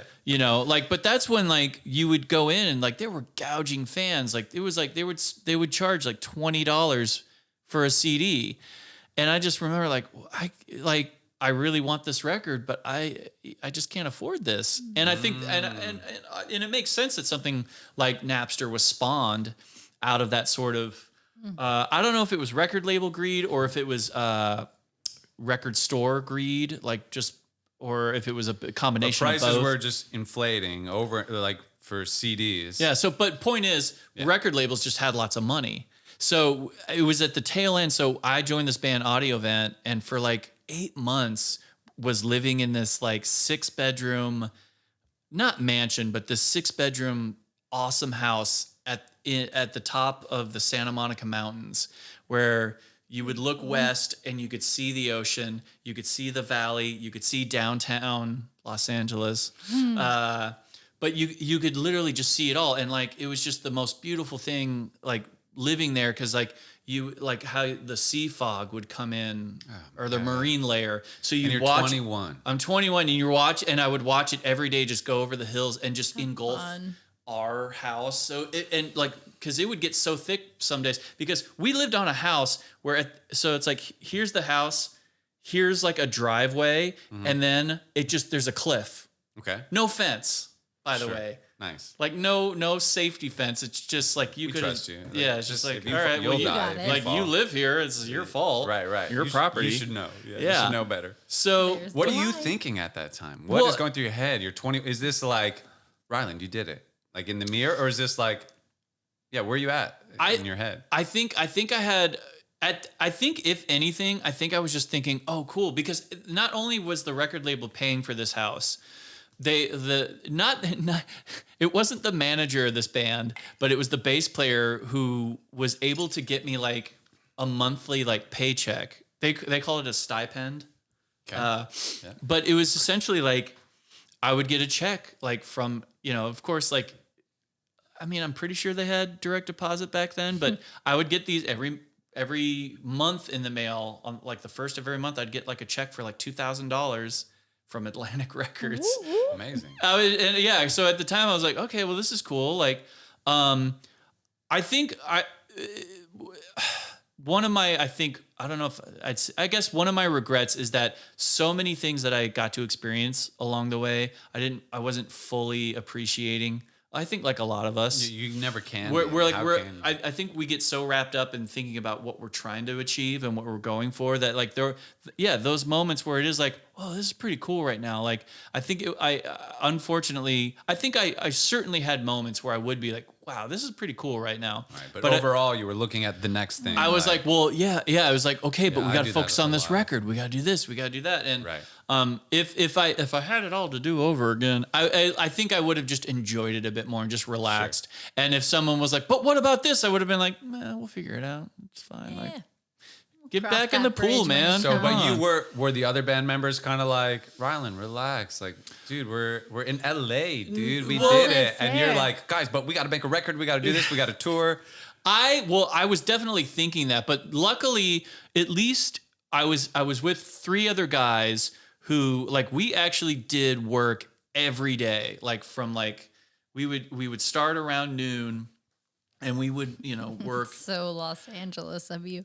Well, My day no. starts at noon. Well, First no. thing in the morning. Well, yeah, first thing in the morning, first out of bed. Crack of noon. We'd had like a rehearsal room set up in this house, but we would start playing at noon, and then we'd work really hard, and then like right around like 12:45, 1, we'd be done for the day. We'd be done for the day. No, but like we would That's a wrap. That's we would generally like just play and try and write and jam and just like old school, like, all right, let's just get into a room and just play. Like it just seems like such a foreign idea now. I mean, I know there are still bands doing it, but it just at this point it seems like such a long ways away of like getting people in a room and like, I don't know, let's just play and see what happens. It was and whereas now I feel like it's so much of it, and because of the technology, it could be something where Paul could get on the computer, make a loop, and then just send it to me and go, hey, just throw something on, just add something to this or whatever, and it kind of becomes this piecemeal way of making music, which can still yield some great results. Oh, yeah. But yeah, it is interesting to think that idea of yeah, I think just like getting in a room with a group of people and just like, all right, let's just play and see what happens. Like, Yeah. it just seems like that doesn't happen. I very think it often. still happens. Maybe we're outside of it because I had a little era when we were living in Encino where every Friday we were jamming. That's right.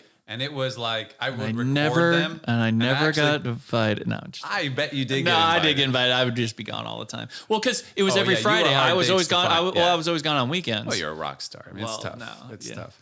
But I what would can record them. See, I look at it as I work weekends. What can I say? I work weekends. yeah, I'm in the hospitality business. You know, I wear. You know, But I would record them and then wake up the next day and sample the jam. And actually, some Yeah. of the songs on these bedroom demos are sampled from jams. Yeah. Which became just kind of a cool. But it's, I think this is kind of getting at part of the problem I think I have. And let me just make it about me for a second. yeah. It's like just to jam, not record it.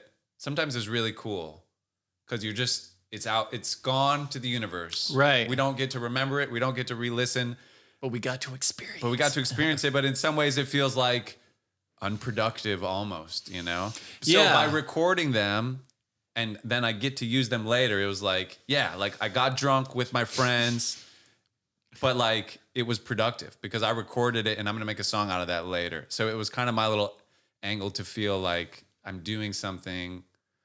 But I think jamming is doing something. Yeah. Whether or not, but it was where my head was at the time. We still had at that point our mode of documenting our either jam sessions or ideas, because it wasn't like on the phone where you have the voice memo section. Right. Oh, here, let's just record this real quick. It was like still like the just like a cassette recorder. Mm-hmm.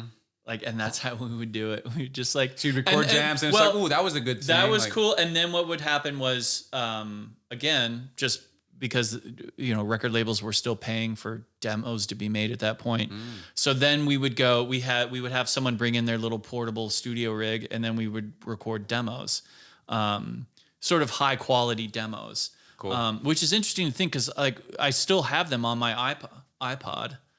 Like even that iPod, sound, that is a throwback. even that sounds like Yeah. it's so weird. I Like, charged mine up recently and took it for a walk. It was great. I was Yeah. like, iPod? oh my God, all these old songs. It was Oh, like, I bet, it huh? just takes you to that phase of life It's when still- that Right. It's iPod true. was around. It's That's so cool. nice. It's That's so cool. crazy. It's like, I remember like the upload didn't work past like R through Z, you know? So I only had like A through R. A through R of my tracks. I just remember the moment when I like fucked that up and didn't do it right. I was like, oh, but like, what I about really- the stars and Sublime? And Yeah. I've got things to do in the second half of the alphabet. you're like you know, it's like, but you know, R through Z, but at least you've got Queen, Yeah. because you know, it's like, okay, I Right. got Queen. Got Queen made it. Yeah. Radiohead didn't make it. Radiohead didn't make It's it. out. But you got some Metallica good was stuff. out. I couldn't cute. fit Metallica. That's The- why I Metallica's didn't in know. there. The M. Rembrandts. through before our, The don't Rembrandts. Don't test me. You on know, that. Rembrandts, the didn't make it. Raconteurs, the White Stripes are Oh, out. the White Stripes. You're right. I yeah. Do you think Wouldn't White know, it was Zombie is horrible. under W or Z? Probably W. White. Like it's zombie combo white? Combo white? No. you think? White zombie? Okay, But yeah- so wait, you still yeah. have not joined Oh, Real yeah. Big Fish Oh, in shit. our story. So Jeez while I'm in this Louise. band, I get a call saying, "Hey, would you like to join Real Big Fish? Carlos is going to leave." Who's that call from? Ooh, I think it was actually from the manager. Like oddly enough, I don't think Aaron called me. But anyway, Is that, I don't know, that manager? They're not involved? the what? The manager Yeah. that called you. Wait, what? They, What? is this? I'm sorry. What? Yeah. The manager that called you, they're not still involved. Like They are- it's no one I would know. Oh, I don't think It's not so. Tom or No, Dave. no, That's no, all no. I know. Oh yeah, no.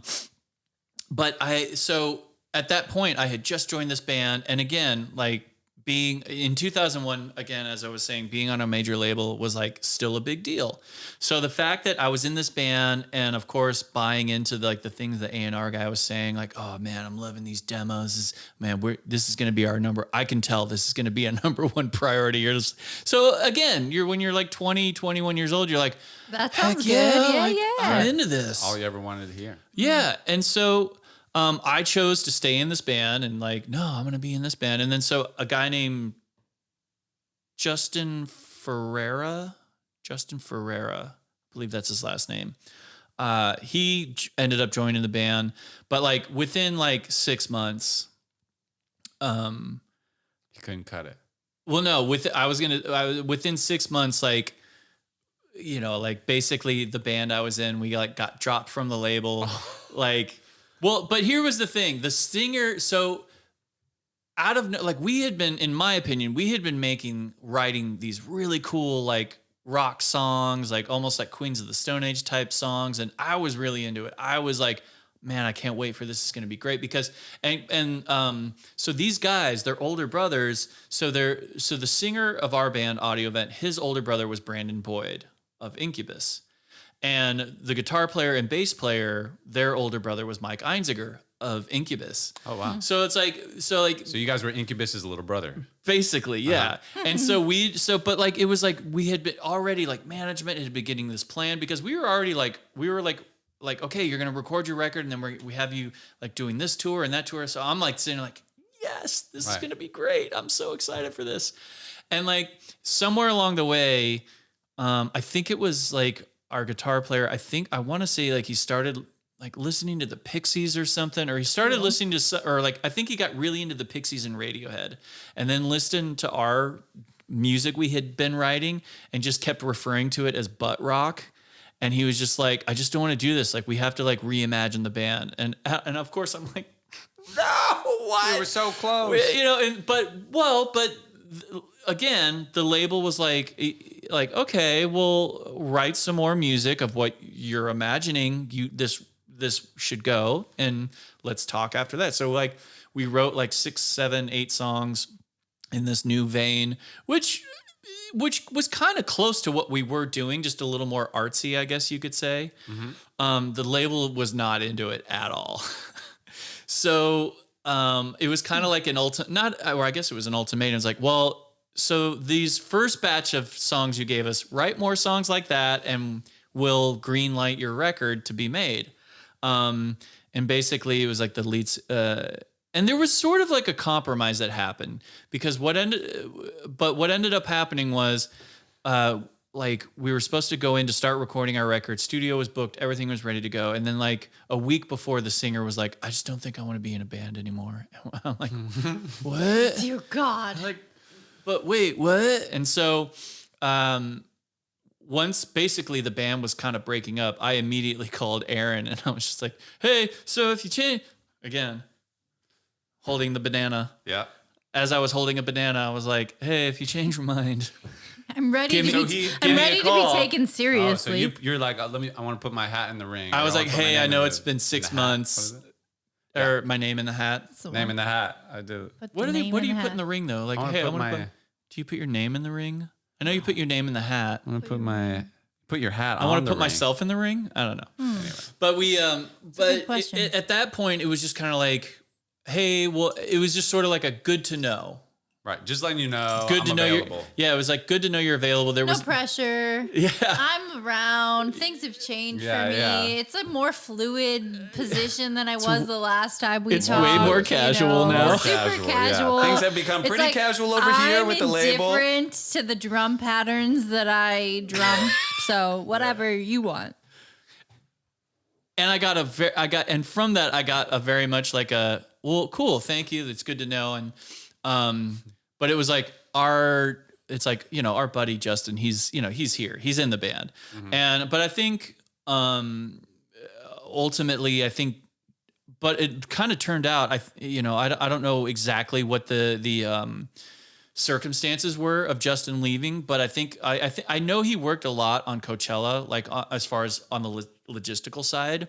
And I think like it was just working. I think it was working for Golden Voice was starting to take up more of his time. Mm-hmm. But so that worked out for me. So it was like another 6 months of just like sleeping on couches and like being the stereotypical homeless drummer. Like, and it was just, so it was, but it's funny because I think thinking about it now, like like you hit a certain age where I think it would be really depressing. But I think like at 21, you're just thinking, oh, whatever. Like still fits. I'll get into I'll get into another band. This is it's great. fine. Like, it's 'cause fine. then I can tell the Forces story. Like I lived on a couch. That'll be part of my story. Naturally. It was. yeah. I mean, it was not like I came out of it, but I mean, it was not fun at the time. Okay, you didn't enjoy it. It was a lot of like 29-cent hamburgers. Del Taco. And So you Del Taco. Because that was the thing. At that point, I wasn't drinking at that point in my life. I wasn't like a drug taker, so like I had to go through all that sober. Taker. God. Drug taker. That's so You gotta cute. be a drug taker. You gotta take the drugs. I know. That's no, how the, I'm- that's I what wasn't makes much- the couch way more fun. I wasn't much of a drug ingester. But no, so I had to go. I went through that whole time like sober, and it was just Dead like sober. so. Like thinking about that now, I was like, oh yeah, no, I couldn't do that. How long sober. after that call did you get the call? It was like a good 6 months. Okay. And then God, 6 And then- months sober. Jeez. 6 months sober on a couch. oh no, well, I just not was, I big just fish. wasn't really drinking at all at that point in my like I didn't really start drinking until I was like 25, 26. But which was like about a year after I joined Real Big Fish. It'll do it. They got songs about beer. I mean, you got to keep up. So I was wrong. So I'm a few years off. There was definitely Right, because you're saying you're 21, but now yeah, you're 25. I was 25. We want the truth. I Ryland was Steen. 24. I was Heck, 24 when I Ryland. joined. So, but it was like there was like a lot of in between, like a couple years of like playing with random bands. Sure. And I was at that point, I was lucky enough to have I still have a pretty, I guess, affordable lifestyle. Like I'm not really into things so much. So that's worked out, especially being a musician. Yeah. So it's like whatever money I could make from playing music, I could just like save and pay bills and eat food. But it was like, but I was just paying like $300 a month for a place. So it wasn't, but okay. So when did you join Real Big so Fish? so Real Big Fish was March 2004. Okay. So I just realizing after this little bit of tequila I had, there's definitely a little bit of some holes. There's a lapse. We all There's a forget lapse in some the story. things. But we get the general gist. On purpose You're or on by this high, accident? then I you don't sink know. to a low. Yeah. Then, is this a phone call? Yeah, and then it's like, hey, do you want to do this? And it's weird because Real Big Fish was one of those bands that like I feel like there was like a time in where I think everyone just thought the band was going to break up. Like so, and that was one of Because the they lost that original trumpet guy. Who no, was a big, it was just I think it was just because it just seemed like sometimes just like you go. I don't know. I would go see Real Big Fish play and be like, this thing is going to end any day now. Like, I just don't see this. I think what happened was I caught them right at a time because ska was so huge in the mid to late 90s. And then there was a big tapering off. And I think that, and there was like this little window of time where I guess the fate of ska was sort of unknown for a lot of bands, but, Definitely. and I think it was like after I joined, I felt like I wouldn't necessarily say it was an upswing, but it was one of those things where it was like, oh, this is not going to end. Like this is sustainable. This type of music clearly has a fan base that isn't going away. They're not worried about, because at that point, I think a lot of people were still concerned. They thought, oh, if you don't have another hit single that is played on the radio, or at that time, actually, no, MTV wasn't even really playing music videos at that time. Or not too much, but Right. But yeah, But- there was still that thing of like, yeah, if you don't have like a new hit song off a new record, then what are you then? No one's and I didn't realize that music, bands could just have a fan base. Like I didn't even know that was a possibility. Right. And so once I realized that, it was like, oh, I was totally excited that I joined the band.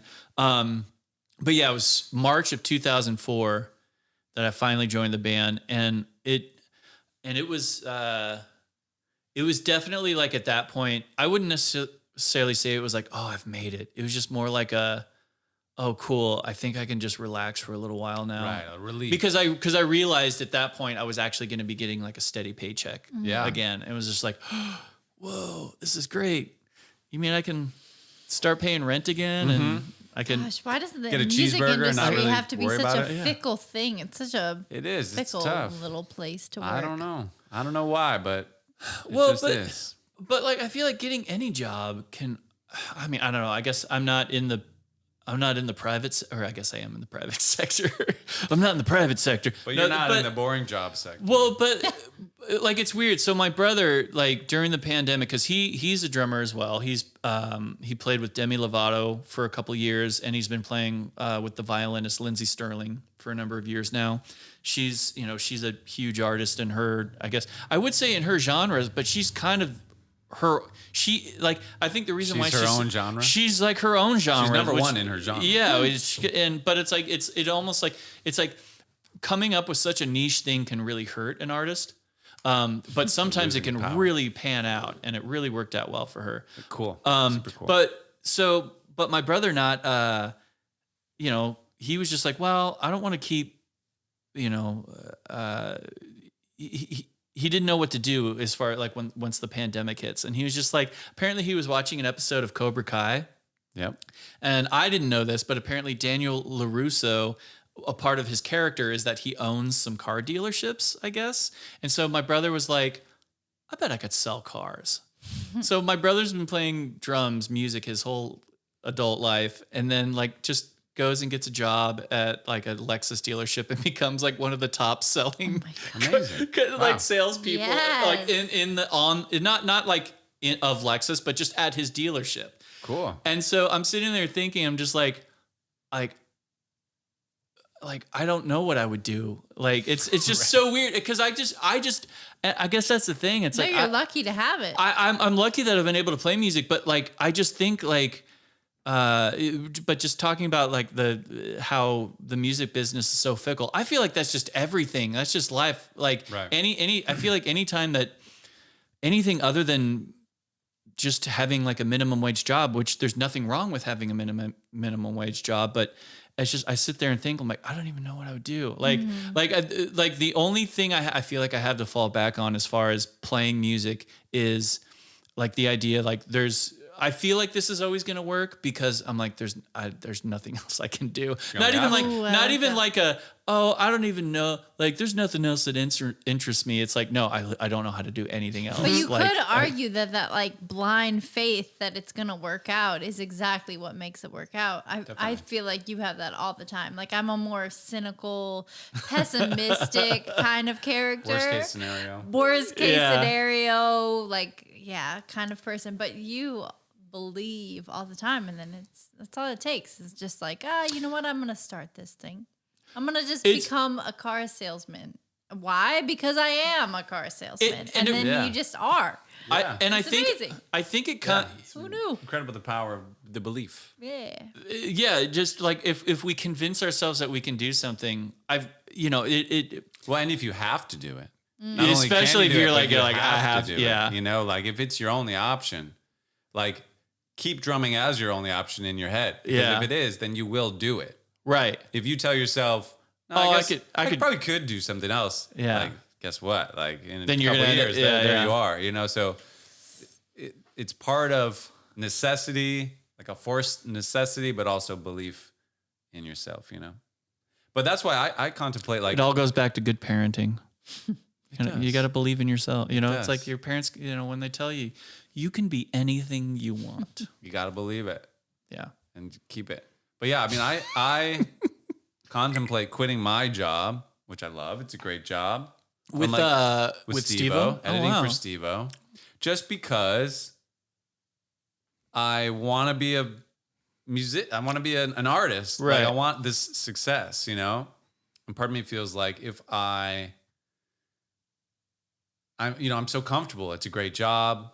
Pays me enough money that I need, you know, and so, but if I quit it, I would have to succeed as a musician. And I think there's a point where, you know, it's a spectrum. Like there's a point where it's too soon to quit or too late to quit. But like, at some point, I think you benefit from just throwing yourself into the water and you have to swim, you know, like, It's a tough necessity is a good thing, I think. Yeah, it's a tough one to know when you're at that point of because I think there is something to be said for like, because I think there are a lot of things where it's like, well, you could do both, you know, but I think there is a point where there is that line of like, you know, well, I can't, it's like trying to take things to another level. If you're doing something else, then it becomes a lot harder to focus your energy on that. Or who knows, maybe, years later you end up going, I wonder what would have been if I had just You don't tried want to do that. That's the worst. Yeah. I'd rather say like, "Ooh, man, like I made a mistake," than like I should have tried something else.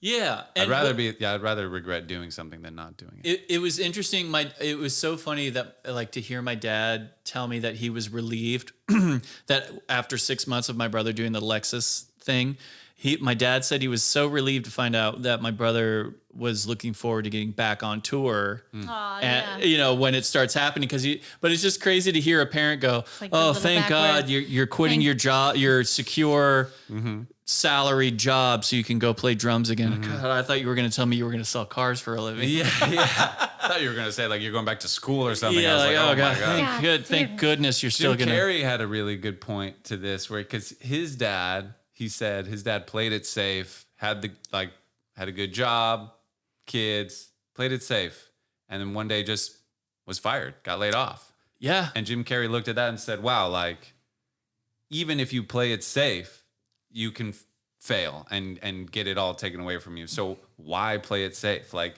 it doesn't give you. There's actually no safety in playing it safe. Yeah. Like what's the point if it can all be taken away? I might as well try for the thing I really want. Yeah. Well, and it really does come down to like, I guess it really just comes down to a standard of living. Depending on your standard of living, you could do anything you want in this world. Or well, I'm not as long as you're not hurting anyone. Sure. No, but I know what you meaning like mean, though. any profession that you think would be great. Like, yeah, if you're just like, I could, it's like I think that was the thing.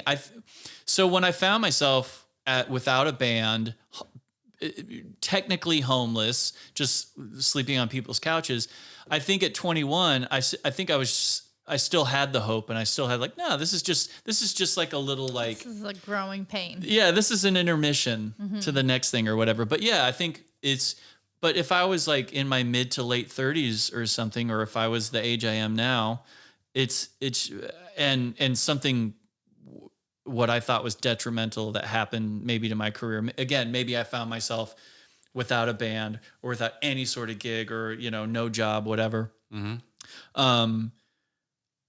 Well, actually, no, that's not true. I was going to say like at this point, it's like, well, I have to make this work. But again, when you're 21, I think it's that same thing. You're just like, whatever, it's fine. But, I think there is that thing where you hit that age where and everyone hits that age or hits that point at a different age where it's like, I just want to live in a nice place. I just want a yard. I want a yard, and I want a decent thread count sheets, Definitely.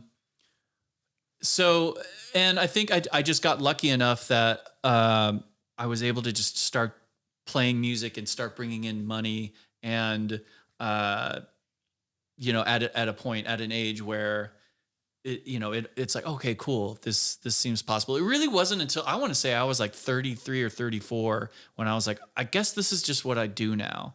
Like I was kind of like, which I look back at now and I'm like, God, that just seems so exhausting. I think it was when I joined America that I was like, I think I'm good now. Like not like, oh, I'm guaranteed a gig always, but it's just like, okay, I think this is going to work for the rest of my professional life. You can breathe. I don't have to. So how did that even come about? You toured with Real Big Fish for 10 years almost, you said?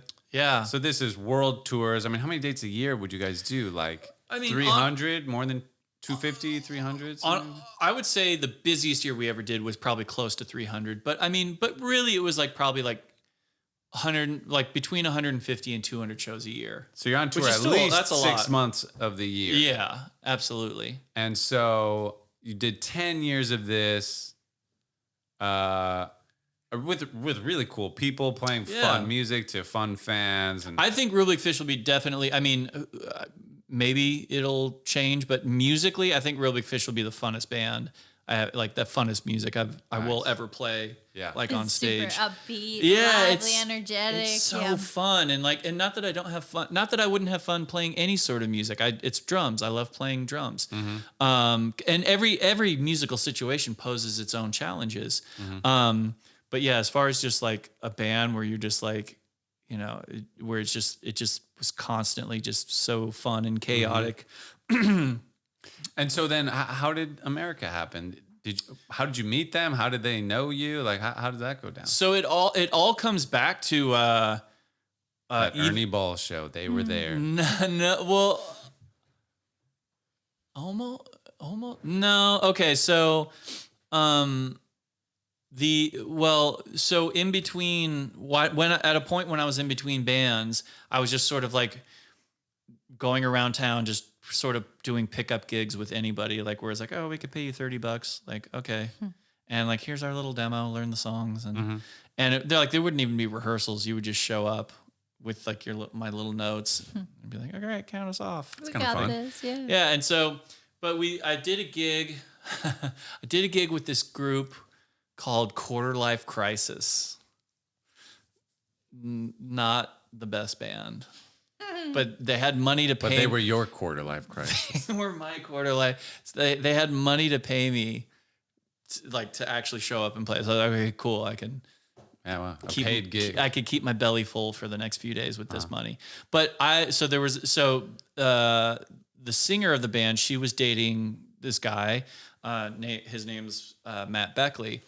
And it was just after the gig, it was like, hey, you're a good drummer. I was like, oh, cool. You know, so we meet and, you know, I'm a guitar player. We should get together sometime.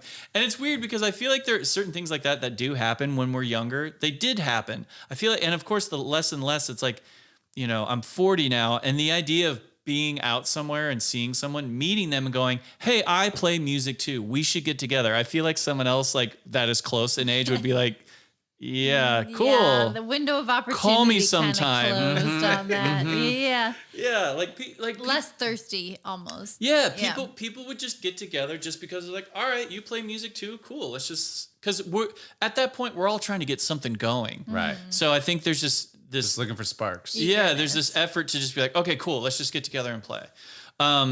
So we got together and played, and it was just fun. There was no real like grand scheme or agenda or intentions. It was just like, okay, that was cool. And we did end up sort of forming a band that it was sort of half serious, half, you know, we were really into it. But also like, as I began to find out, many bands like in Los Angeles becomes very short-lived. Like you start playing and then it's like, people just get bored, you know? Or move on, yeah. Or they move on. And so kind of one of the things that happened with us was so this was another band. It was called 10-8, or no, it was called TEA. It was an acronym for tomorrow and every day after. It was during that point where like bands had like just these really long It's when you're band names. That's like Warped Tour bands, you I feel hated like. abbreviations. Hey, what's up? That's We're when I was like, born. we're Keep the Door Closed. We're from Southern California. Here's the song. It's like, anyway. These Like that was their whole name, by the way. We're Keep the Door Closed. We're from Southern California. That was the actual. That's on the that bill, was yeah. actually the name of the band. Yeah. So I would go. So Matt's dad, Jerry Beckley of America, he had a home studio that we could use, and so kind of how it started, the connection started with Jerry. In addition to being one of the founding members of America, he would do his own. One of the founding fathers. One of the founding fathers of America. He would just do his own music on the side, and I think one day he heard us playing in the studio and was like, hey, I need like. You know, hey, you sound pretty good. That's not how he talks. But it was. I have a song. Do you think your friend Ryland could play some drums on this song and you record it? And I think at that point, you're just trying to get anything going, anything happening. It's just like, oh yeah, cool. Like, are you thinking like, wow, this guy's a real rock star though? Like, I'm hanging out, I'm recording with a real rock and roll musician. No. Roll.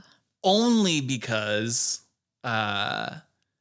he like when you would walk into the house, like there would be like no there would be like nothing on the walls. Like you wouldn't know what he did for a living. I think So there was did you not even know?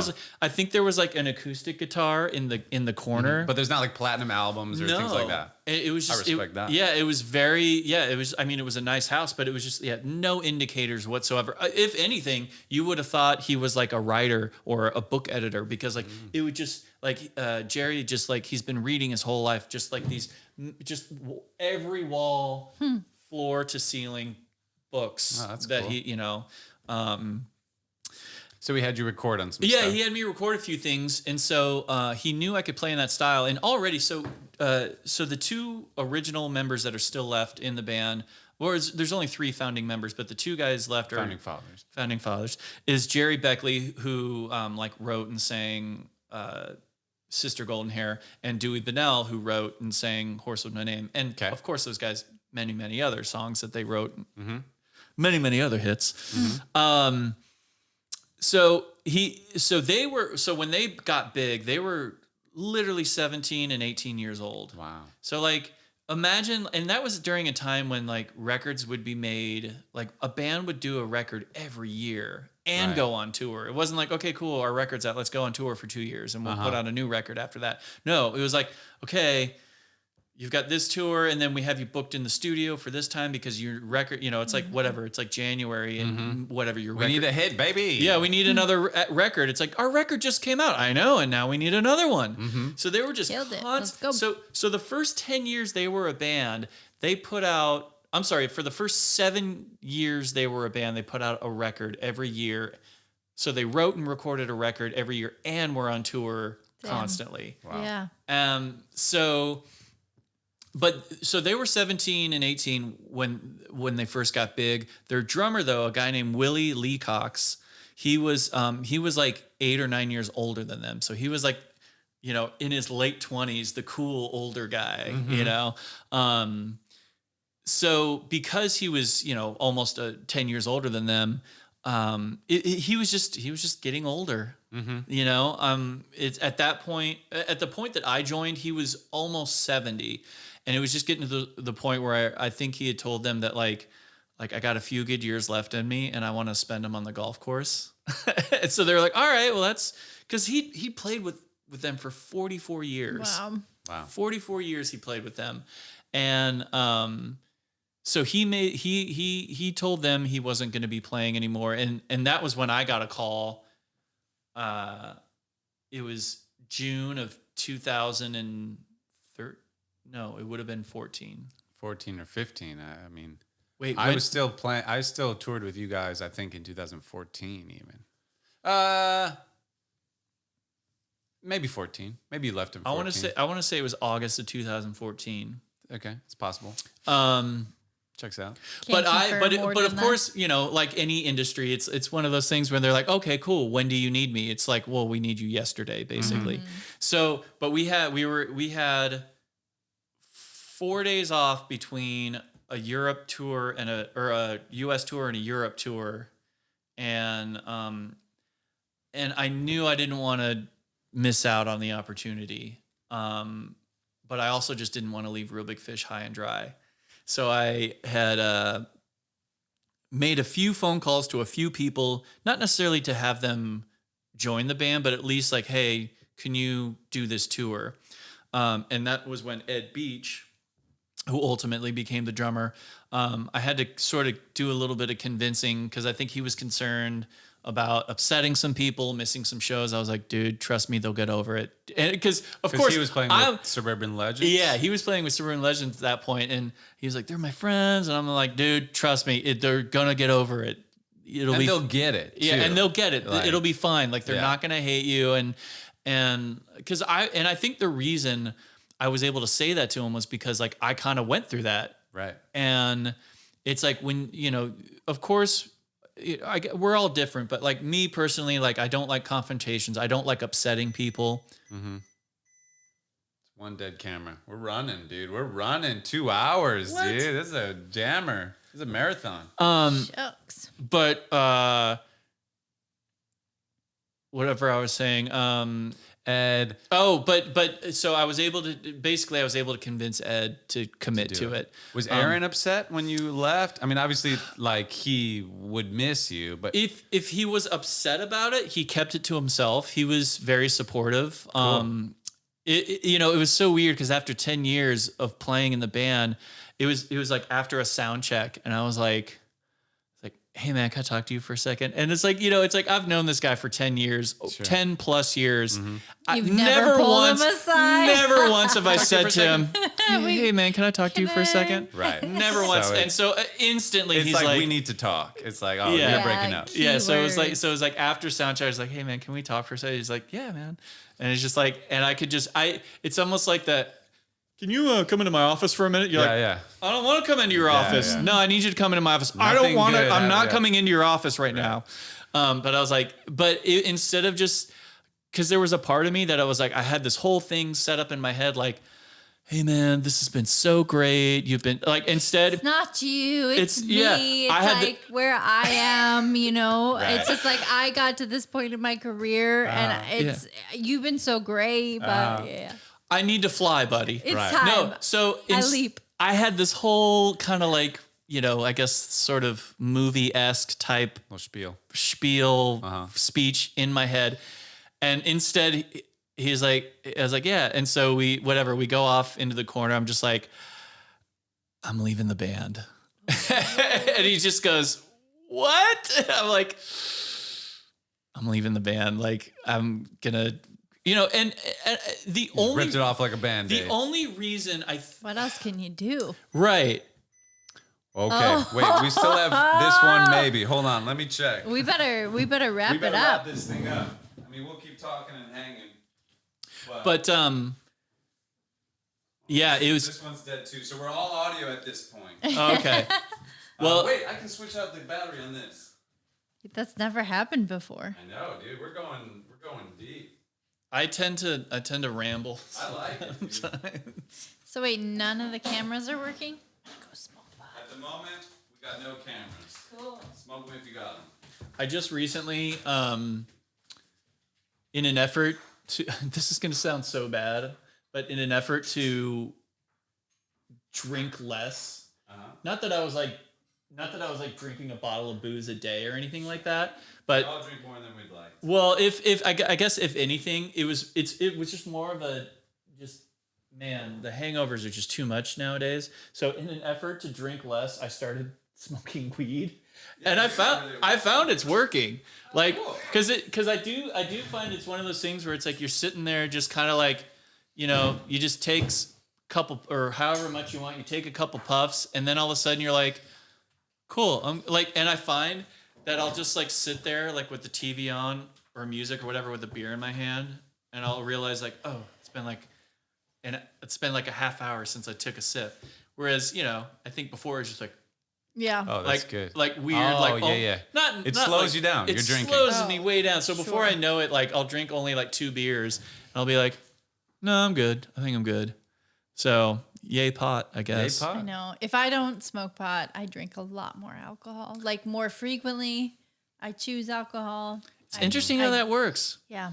I and felt I do. I don't know. It feels like alcohol is worse for me, even though. it feels None so of it's good. None of it's, well, I mean, I guess a little like a moderation's glass, good. whatever. Yeah, anyway.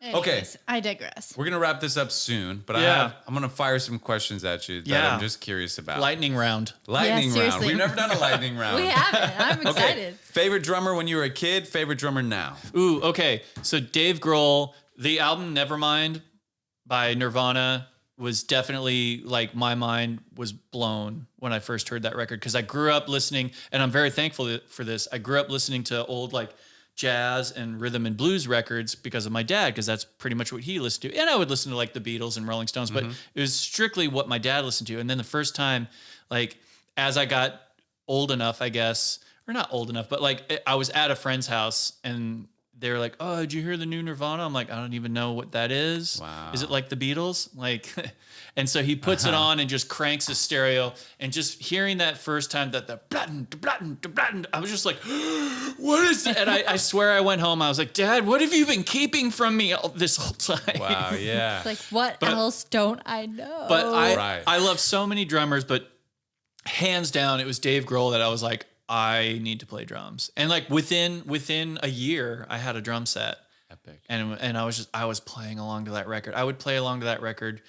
Like I still think that I progressed as a drummer and got better, but like there was probably like the first, I would say, or not the first, but there was like probably 2 solid years of drumming where I just played along to that record over and over and over and over. Like I didn't even work on new things. It was just, let's play Smells Like Teen Gotta get Spirit that. again. You know, Amazing. Yeah. which probably is one of the big reasons why to this day I think with Real Big Fish at one point I would do a lot of crazy drum fills and I would do a lot of that fun stuff, but at heart it was just I just wanted to just play simple big meat and potato drum fills. You had and some killer fills with Real Big Fish. well, Those seemed like fun to play. What was your lightning round continues? Yeah. You guys, you did. This that is was a only very half slow answered. lightning round. Yeah. Oh yeah. Who's your favorite drummer now? Oh God! I mean, I would still say Dave Grohl, but Okay. yeah, I would still say Dave Grohl. All right. Favorite Real Big Fish song to play live? I always really loved playing Trendy because it had the weird time changes and stuff. What even is trendy? It's not so bad beating. Everybody's doing the fish. Ah, Yeah. yeah. That one was always fun to play because it had so many different it was like a schizophrenic nightmare. Like Cool. it was yeah. Kept you on your toes. Lightning Yeah. round. Favorite got it. parts about living in Los Angeles. Least favorite parts about living in Los Angeles. I would definitely say so. Growing up in Lincoln, Nebraska, and going back to visit now, it's like the food is. I mean, there's great food all over, but like the food is way better. Definitely out here. You have Okay. more access to better Eat it food. up. Yeah, Got just it. better food. I do love the food. I mean, it's weird because I do love the weather, but I also miss like I don't know how it was up here, but in Orange County, like it was kind of nice and cold and cloudy for a couple days. Yep, and I was we just like, felt that. oh, that's so great. Like I wish we just had a little bit more cold and More cloudy. seasons. See, I can't Yeah. relate to that because I lived in Tucson, Arizona for like that was my middle place Oh, between yeah. like growing up and here and essentially, and there's a lot more variation here than there is out in the desert. Oh yeah, I'm absolutely. Well, and especially just a place like Tucson. Tucson was always weird. Like only in. Did you play like Hotel Congress? Did you ever come to Tucson? I want to say that we The played Rock? the Rialto. The Rialto, sure, yeah. Yeah. Support small venues, yeah. Yeah. They've been having a hard time. I mean, So many, like Who I isn't, started but- thinking about that. This again, we're really digressing from the lightning round, but again, I started thinking about that. How many venues that we all used to play now, when we finally go back on tour, like, oh yeah, they're not there anymore. Yeah, they're not Like I think around. about a Right. place like, do you know the Chance Theater in Poughkeepsie? Maybe I played it with you guys. Yeah, it's like just like an old dumpy theater. But I don't know anything for sure. But that's Is the the first. backstage like upstairs? It's in that weird, and it's kind of Okay. red. Yeah. Oh god. played there. So it total dive, but it's got vibe. It's fun. Yeah. But I don't know if they're shut down, but I feel like it's places like that we're really in danger. Yeah. You're gonna get to every Yeah. city and it's gonna be like, oh, Oh, today that's we're not- playing the MasterCard Theater. Yeah. Again? Like another one? You know, they're all gonna be these Oh, just yeah. like Well, big yeah. all-state theater. It's gonna be just bought up. Right, by kind of like a bigger House of companies. Blues thing. no, Yeah, it's something not like that. because everybody's gonna go buy concert tickets after this, and we're all Probably. gonna go I- support small music, and we're gonna buy the new release of Yeah. all the tracks. Especially and we're That Kid just- Is You. The remastered versions the is- remastered it's Extoro particularly album. important. I really do think that there's going to be like I don't know if I don't know how long it'll last, but I really do feel like there's going to be like kind of a golden period of live music after. It's gonna be a renaissance. Yeah. Because I feel like people, I Renaissance. think people, whether they have money or not, are going to be like, I don't care. I'm going to see. Like, Well, people I'm do like, have money. e- Like, if you could ever, unless you lost your job. Some people got really fucked. Yeah. But a lot of people, if you kept any sort of income, you've spent zero money this year. You Yeah, didn't you're- travel, you didn't eat out, you didn't go to any shows. Right. You've only saved. Like, Yeah. I have a buddy who's just like, he can never hold on to money because he's always just out. And he's like, and I talked to him, he's like, dude, I'm saving. So like, I have money for the first time in my life just because I don't go out. There's no out. So Think about all those people who go to casinos all the time. They're like, I don't even know what to do with all this money I got now. Right, yeah. I better hit up the casino and make Yeah. it turn it into more money. there you go. Yeah. Because that's how people that go to casinos talk. Apparently, that's All what I've the heard. time. That's 100 prospectors. all of them. 100%. All of them. are okay, back to the lightning round. Oh, Favorite rock star you've ever met? Because you met some cool people. Oh man, I gotta say, off the top of my head, like one of the really cool ones was like getting to meet and hang out with Michael McDonald. Really? That Nice. Surprise. me. I'm such a feels like my mom's band. dude. you know? I am such a Michael McDonald fan, and when we played a few shows with him, and the first show we did, like I met him, and it was again.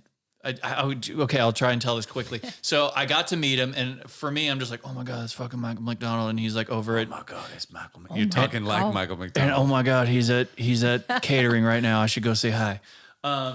But I was like, hey, I play drums in America, and he's like, oh, cool, but like sat there and talked to me for like 20 minutes, and totally down to talk shop, that was great because I was like, oh man, the work you've done with like Doobie Brothers, Steely Dan, just your own solo stuff, so many things is so great, and again, the cool thing was he's so down to talk shop, so it was cool. I was like, all right, cool, I got to meet Michael McDonald, but he was so unassuming, like he was wearing cargo shorts and like a Hawaiian shirt and like a little hat and so it wasn't until that night when he got on stage and it's just like the music starts and he's just like and I was like, oh my god, it's Michael McDonald. Look, there he is. And it's like I had met him earlier and but he didn't turn on the Michael McDonald. it wasn't like it's him. Yeah. That's sweet. Yeah. Cool. I did not expect that answer. Yeah, I love Michael that. McDonald. It's Cool. pretty rad. You got another lightning?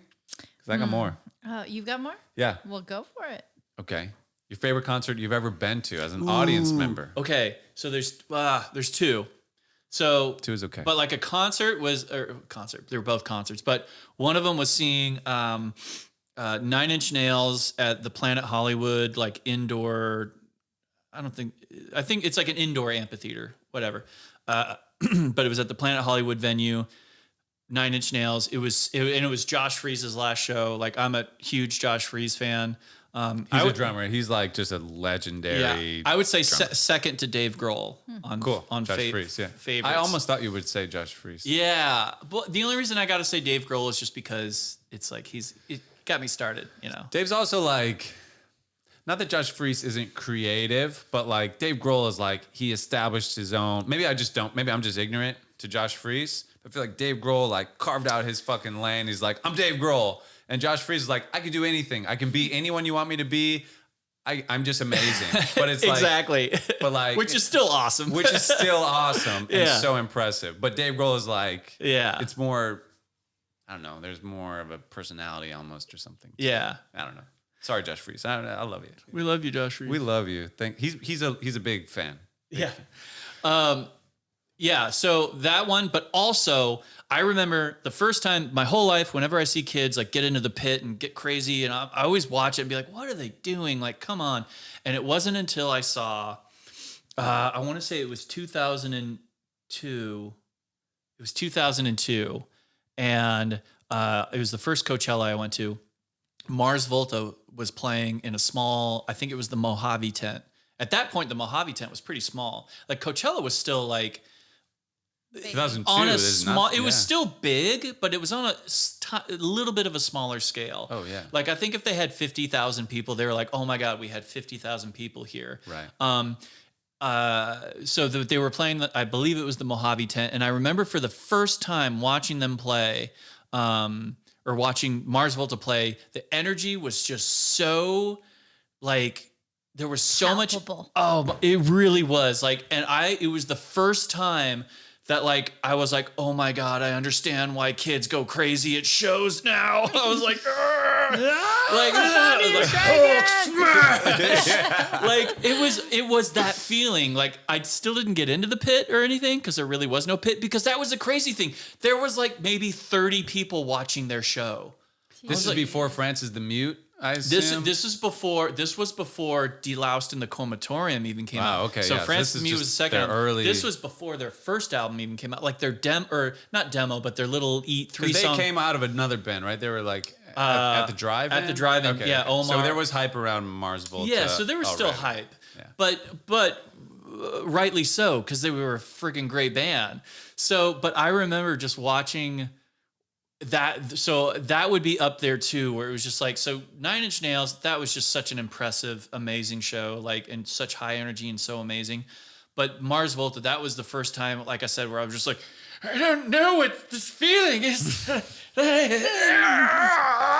You know, and like, so I would say that was a big one for me, only because it was just like this. I think I had thought of music as so analytically, even as a player, and I think that was the first time that it was like, oh my God, that's not what any of this is about. Like, so that was This visceral moment. reaction. yeah. So that was real important for me. Epic. Yeah. And then Very cool. I got one more. Okay. It's simple. But what's your favorite show you've played? Is there one that stands out? Maybe it's the venue was special, or there was just you just Feeling felt it and rocked it harder Oh than ever. man. Because there have been like this feeling, like You did a little scrunchy face. it's like that nose You know, scrunch.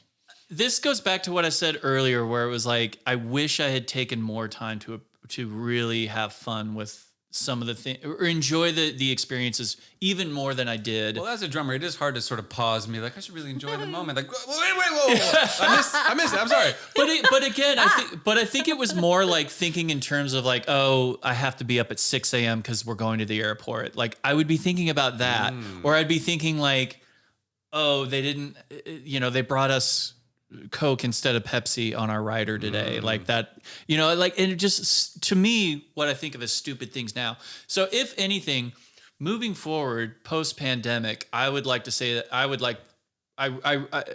think that I will appreciate touring and playing on a scale in a way that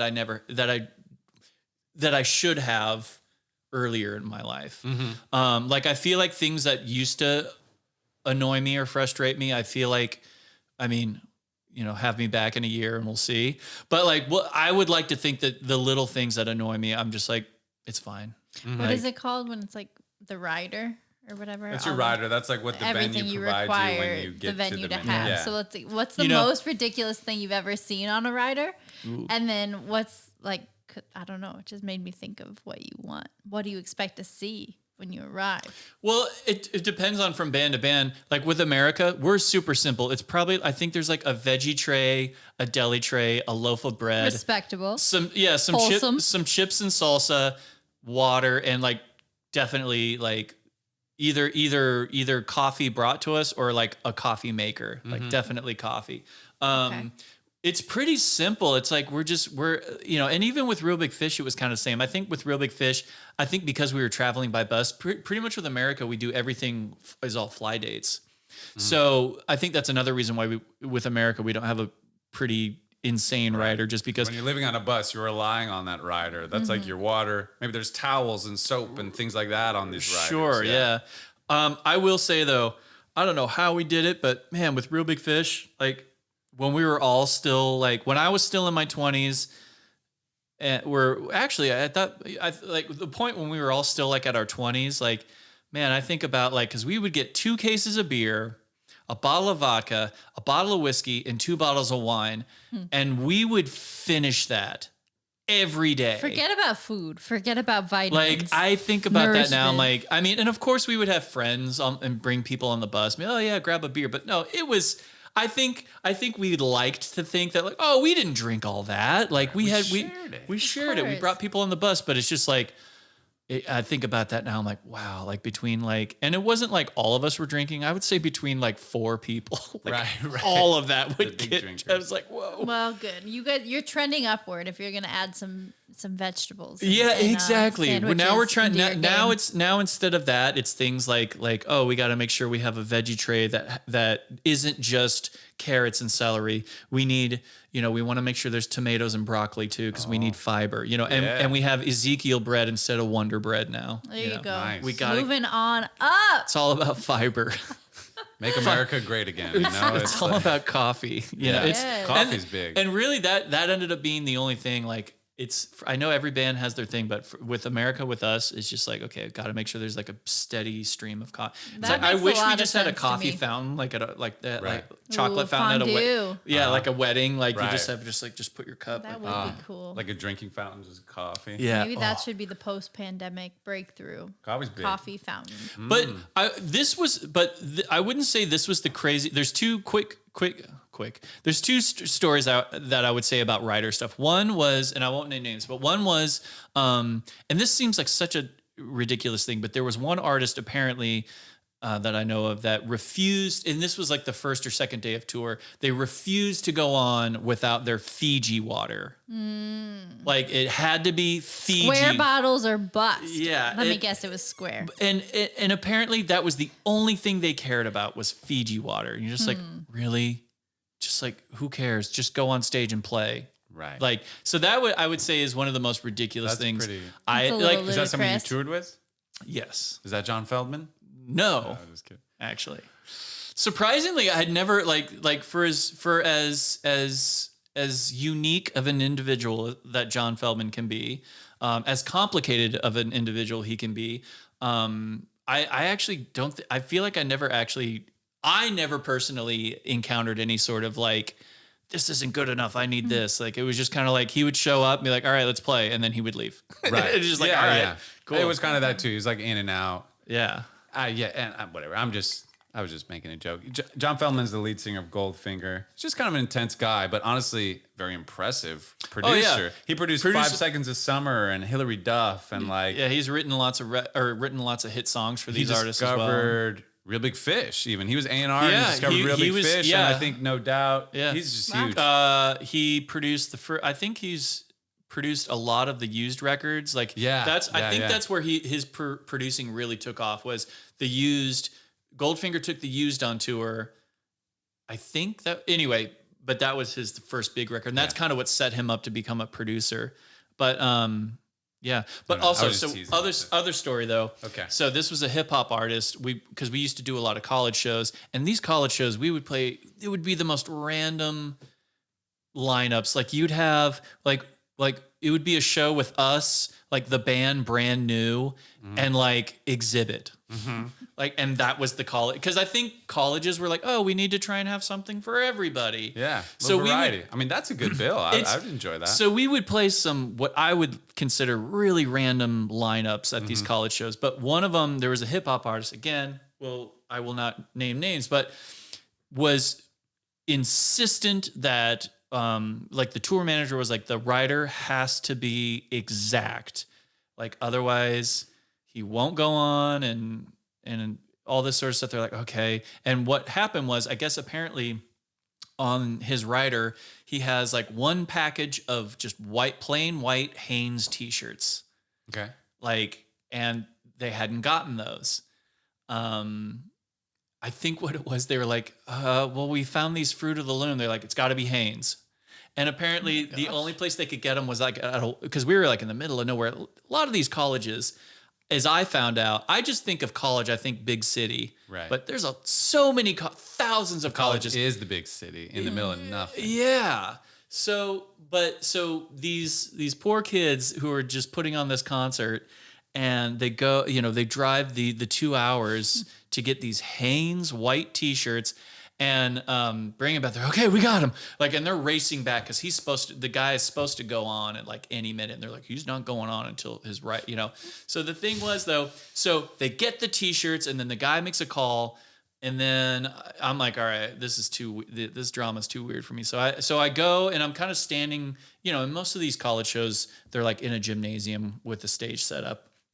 So I'm just kind of standing there and I see a door. I see like a black Escalade pull up and I see the artist come out and he, runs up on stage, does like, his 90-minute show or whatever. Everyone's happy with it.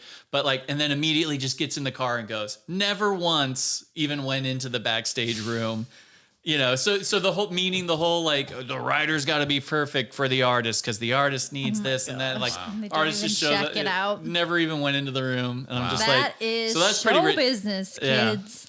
And It's a ball move. and Baller it move. was crazy after his show because he headlined. It was crazy to see the show was over, and so our dressing room was right across from theirs. And I just remember before going into ours, I just kind of peeked into his dressing room. Not one thing had been touched. Everything, like I thought, okay, well maybe at least his crew or whoever Right, they would clear grab it some out. stuff and Right. take it with them. Nothing was touched. Package of Hanes shirts, Hanes right of there. white tee, You and put it on. and That is a nice shirt. and it was that night like the kids were like, man, you guys are so much cooler than him because like you guys just don't seem to care, or or what, or you guys are just like way mellower, and like Yeah. they never even came in. We're like, sorry guys. They're like, and of course. They're like, well, look at it this way, guys. You get to take all that food home. And they're like, oh, you're right. It's like, broke college kids. They're just Yeah. like, because I think like they're like the, not their teacher, but like whoever the person was that was like in charge was like, well, kids, you can take all this home. They're like, oh, yes, I'm taking those Hanes t-shirts. Right. And now I'm taking that veggie tray. Well, all right, dude. Maybe this is our longest podcast we've done. 2.5 so. hours. Pretty epic. No edits. You just got to let it ride. That's pretty much what I'm Honestly. gonna do. I unless you want to cut something out, I'm cool to just let it ride. I don't really remember half the stuff I said. So I blacked out. yeah. No, I'm kidding. Didn't we all? I I just came It's too. wonderful. Yeah. What just happened? Did we start yet? Should we start? Should we do this? Should we Okay, go- let's do it. Do we go make music? Can you Well, hang out longer? let me just say, thank you for doing the show. Thanks for having me. Thanks for being my friend. I've Aw. always looked up to you. And like when I this first guy. met you, like you were just on this higher level above me. And See, now we're on the same level. well, I feel like we're peers and We we're are, friends. absolutely. And like I'm grateful for that. Oh, well, me too. Yeah. Thanks for doing the show. yeah. I'm going full. Oh my God, that's I'm the going first hand that's over the the first hand. time I've touched someone's hand in a long time. Is it? Oh. All right. Thank you. Oh yes. Number 2, second hand. All right. Good night, everybody. If you're still watching, thanks for hanging out. What was it? I was showing my little nephews that. Better than. My little-